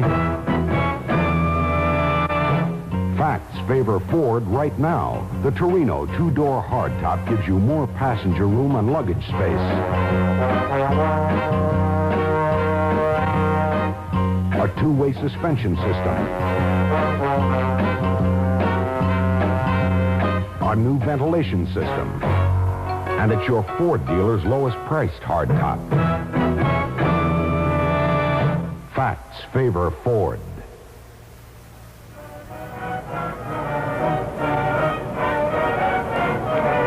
Back and ready to go. We've got a 4th and 10 at the 26-yard line for the Cleveland Browns. And during that timeout, Bill Nelson went over to the sidelines to talk with the coaching staff over there, shaking his right arm a little bit. And I have an idea, Ray, that he hurt it.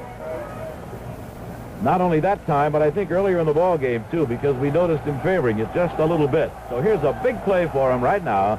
They trailed by 20, 27-7. It is 4th down and 10 at the 26, and there are only 6 minutes and 57 seconds of playing time remaining. Collins is to the right, and Warfield is to the left. Collins back, Nelson dropping back to throw. Throws it short, and it is no good. Tended around the 12-yard line for Milt Morin, his tight end. And Roy Winston was there to cover. And Ray, I noticed that he did not throw that one very well.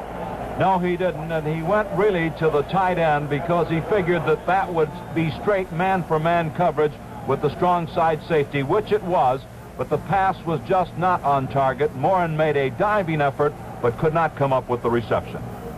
So the Cleveland Browns here with 6:52 to go give up the football. Minnesota takes it over first and 10 at their own 26-yard line. And Cleveland is finding in the Minnesota Vikings today a similar situation to their own last week against Dallas, when the Browns did everything right, couldn't do anything wrong. Today, the Minnesota Vikings have had it all together. First and 10 for them at the 26. As Washington to the right and Henderson to the left, the ball is given off to Osborne. Osborne off the tackle, gets up to the 31 with it before John Garlington makes the stop on him, number 50. At the 31-yard line. Gain of 5, second down, and 5 to go at the 31.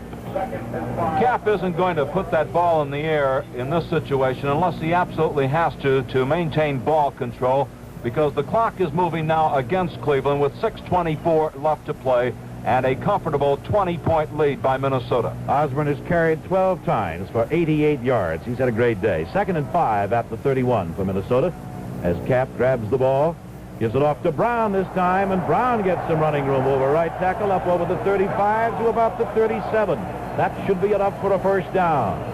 And it is Billy Andrews, along with Mike Howell, who make the stop. We'll call it the 38. First down and 10. Minnesota at the 38-yard line.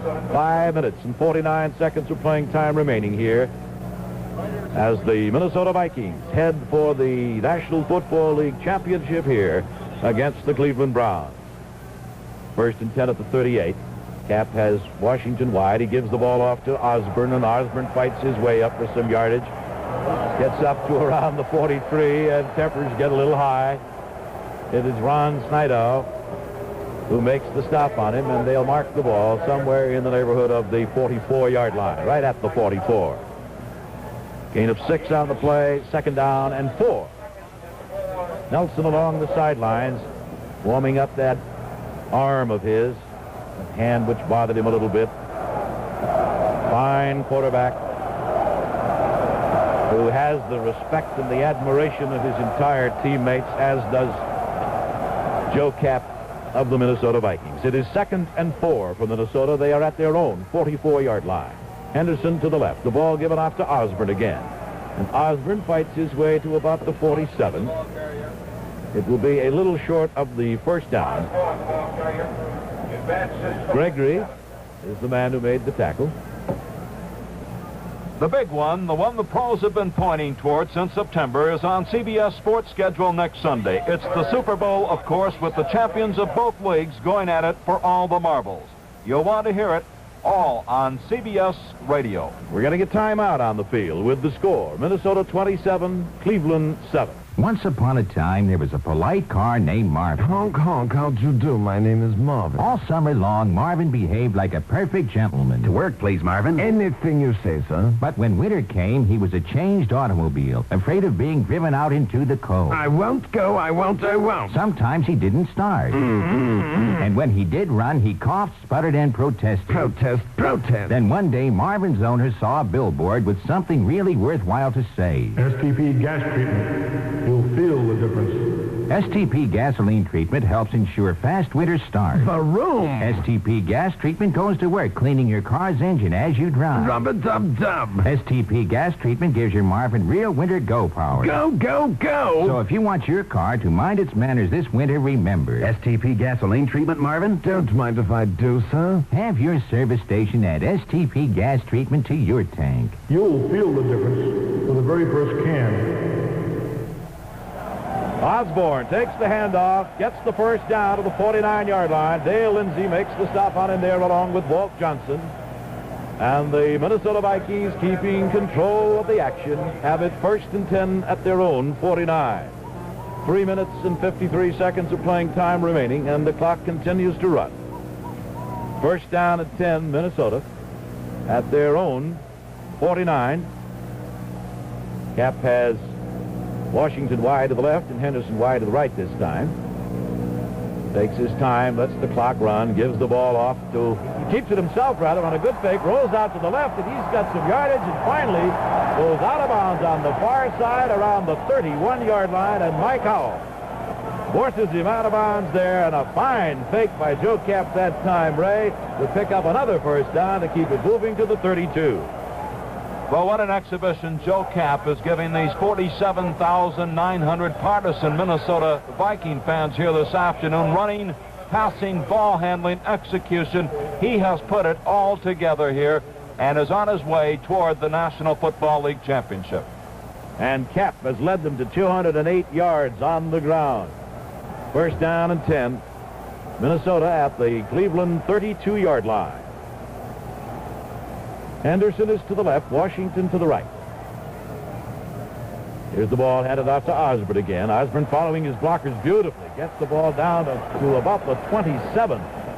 And there, Erich Barnes has to make the stop. And the execution of the Minnesota Vikings here today, Ray, has just been superb. That's the only thing you can say about it. They have done everything right. We'll call the ball the 26-yard line. Gain of 6 on the play, second down and 4. Osborne has carried 16 times for 105 yards. Second and 4 now for the Vikings. They're at the 26-yard line of the Cleveland Browns. We have 2 minutes and 50 seconds left to play in the ball game, and the clock continues to run. Joe Kapp calling the signals. Taking his time, gives the ball off to Brown. Brown coming to his right, cuts inside now, slips, but fights his way up close to the 20-yard line with it. And they may mark it as the 20-yard line. They do, and Erich Barnes finally forces him out of bounds there, along with Billy Andrews. And that will be another first down, and in from the sidelines now comes Oscar Reed. Well, Joe Kapp is grinding it out, and what he probably hoped would be a drive that would consume the clock is now a scoring threat, as the Vikings have it first and 10 on the Cleveland 20-yard line. 2 minutes, 36 seconds remain to be played in this 37th annual National Football League Championship. And, Bob, it looks like Cleveland will join the American Football League, not as champions of the National Football League. Righto, and Brown now has gone out, and as he went out, he got a fine hand from the crowd, replaced by Oscar Reed as one of the running backs. It's first and 10 at the 20-yard line now of Cleveland. 27-7, Minnesota out in front. Osborne again just hitting into that line, finding a little running room, finally being dropped around the 18 or so by John Garlington. The tackle made by Garlington and Lindsay. And they'll put it at the 18, so give him 2 on the play, make it second down and 8 to go with 2 minutes and 16 seconds left to play. We hope that you have enjoyed the broadcast of this championship game here this afternoon as much as we have enjoyed bringing it to you. Ray Geraci, it's been my pleasure to have this opportunity to work with you. You do a fine job, and we appreciate this chance to share the broadcast booth with you. We've got a timeout here, the 2-minute warning. Well, 2 minutes left to play, and of course the fans here at Metropolitan Stadium are roaring their approval of this great Minnesota Viking team. Joe Kapp has just left the field to the roar of the fans here. He has put on a tremendous performance as he has guided this team not only to a 12-2 record on the regular season, a victory over the Los Angeles Rams 23-20 last Saturday afternoon here at the Met, but this afternoon 27-7 with just 2 minutes remaining over the Eastern Conference champions, the Cleveland Browns. And for Minnesota, 1 more week remains, a visit to New Orleans next Sunday afternoon, and a chance to meet the American Football League champion, either the Oakland Raiders or the Kansas City Chiefs in the Super Bowl. As Joe Kapp, as you pointed out, went to the sidelines, got a tremendous roar of approval from this crowd, talking to Bud Grant, has come back in there now, and the young man has completed 7 of 13 for 169 yards and 2 touchdowns this afternoon, and Gene Washington has caught 3 of 3 for 127 yards and a touchdown, continuing his fine play against Cleveland in the first contest against Cleveland when they played them earlier in the year when they beat them 51-3. Gene had a great afternoon. Don't forget that the National Football League's Pro Bowl is set for Sunday, January 18th in the Los Angeles Coliseum. Clint Jones now comes in for Dave Osborne, and listen to the hand that Osborne gets as he goes over to the sidelines, greeted by his teammates, patted on the back.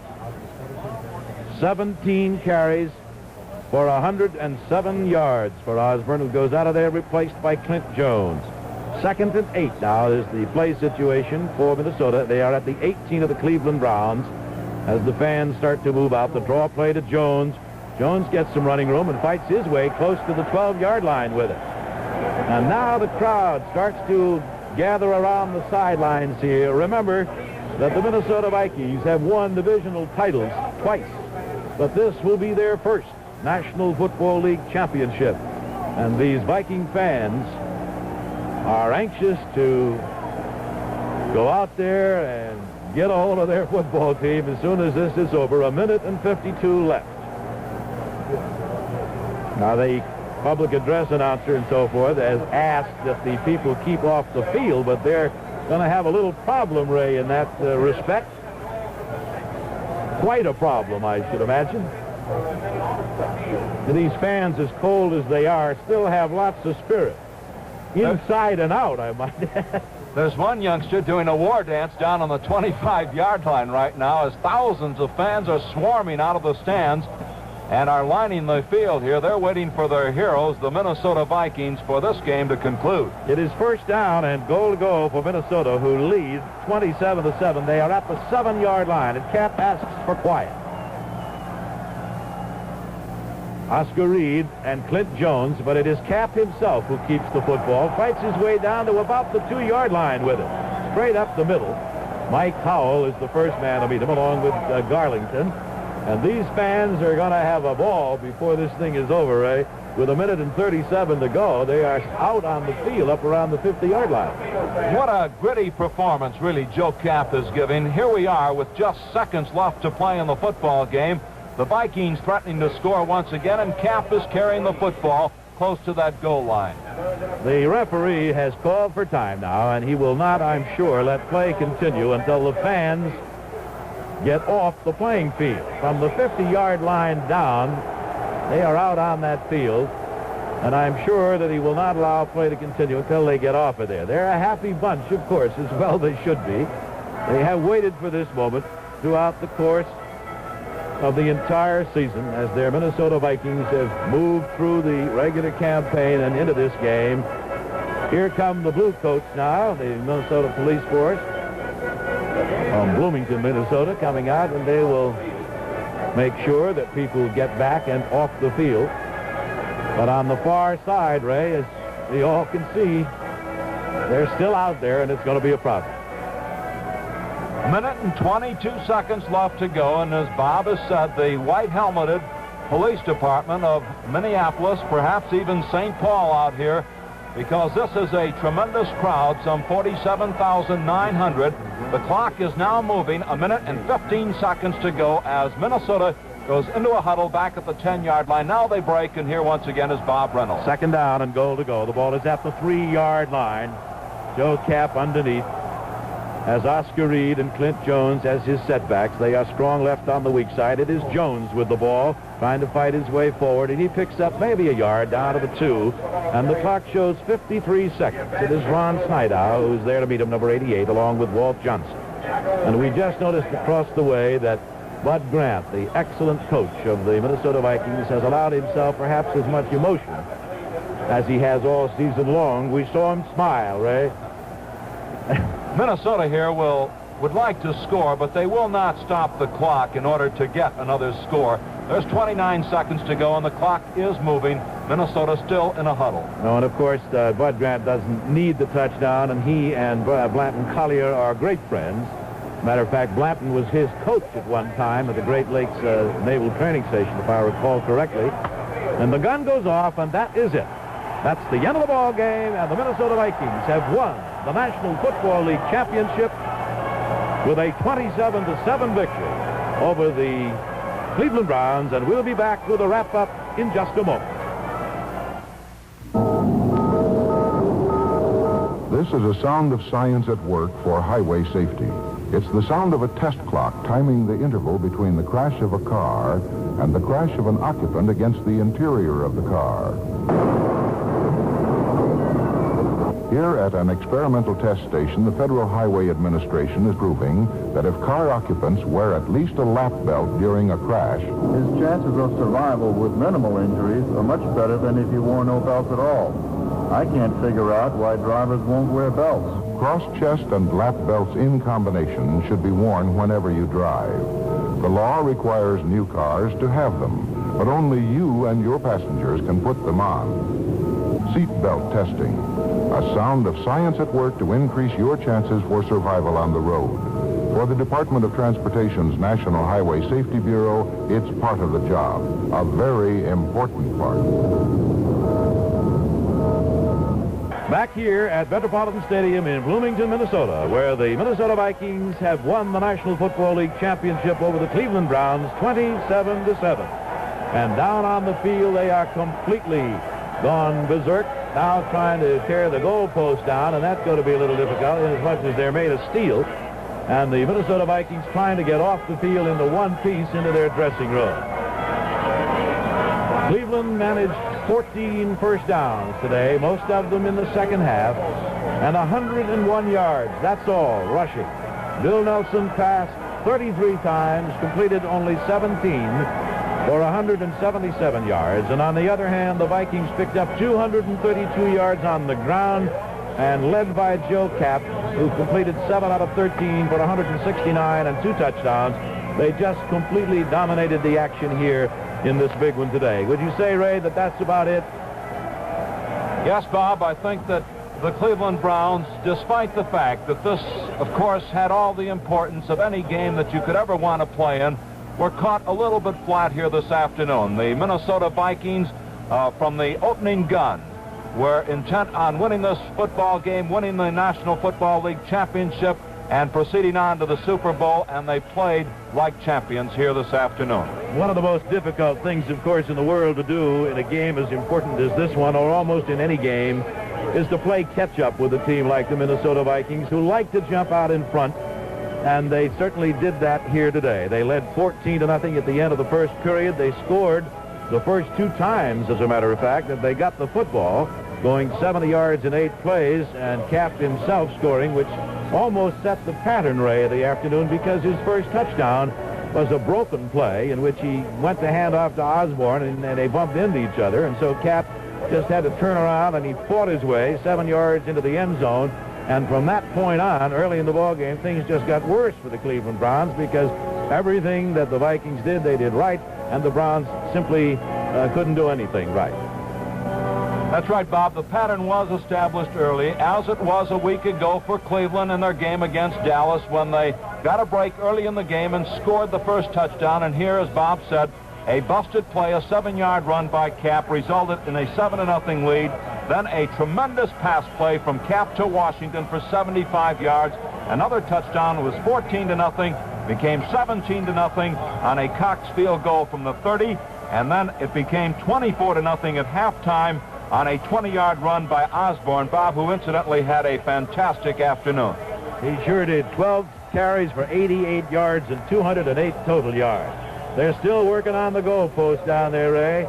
This crowd here at Minnesota, which numbered 47,900 today, determined to get them down. Now, I don't know if they're going to try to take a piece of that goalpost home with them. They better have a hacksaw. They'll never get any otherwise. Reminding you that the Super Bowl pitting the Minnesota Vikings against the winner of the Oakland Raiders-Kansas City Chiefs game this afternoon will meet in the big Super Bowl on CBS Radio next Sunday from Tulane Stadium in New Orleans. It'll be my pleasure to share the microphone with Tom Hedrick of Kansas City for that one, to report the action and the color of the climactic game for you. The climactic game of the 1969 season. Game time will be 3:20 Eastern Time, 2:20 Central Time over CBS. And a reminder also of the Pro Bowl, which is set for Sunday, the 18th of January, in the Los Angeles Coliseum. It's the season's finale with stars of the Eastern and the Western Conferences, as you know. Jack Dries and Paul Giel will be there to describe the exciting action for you, and you can catch it all on CBS Radio at 3:50 Eastern Time and 2:50 Central Time. That's the Pro Bowl on January 18th. My sincere thanks this afternoon for my spotter, Walter Dell, and to Steve Cook and to Ray Geraci. To have this opportunity to work with you has been a great pleasure. Thank you, Bob, and it's been my pleasure working with you on this National Football League Championship game. And the National Football League Championship was sponsored in part by STP Oil and Gas Treatment, by Kent Cigarettes, and by your Ford Motor Company. Our thanks to our statisticians, Steve Cook and Walter Dell. Our engineer for this broadcast, Art Johnson, and our producer was Brian Napier. Also, our thanks to the National Football League for their help in making this broadcast possible. From Metropolitan Stadium in Bloomington, Minnesota, this is Ray Geraci saying so long for Bob Reynolds. This is the CBS Radio Network. This is John Miley speaking. We hope that you have enjoyed this game.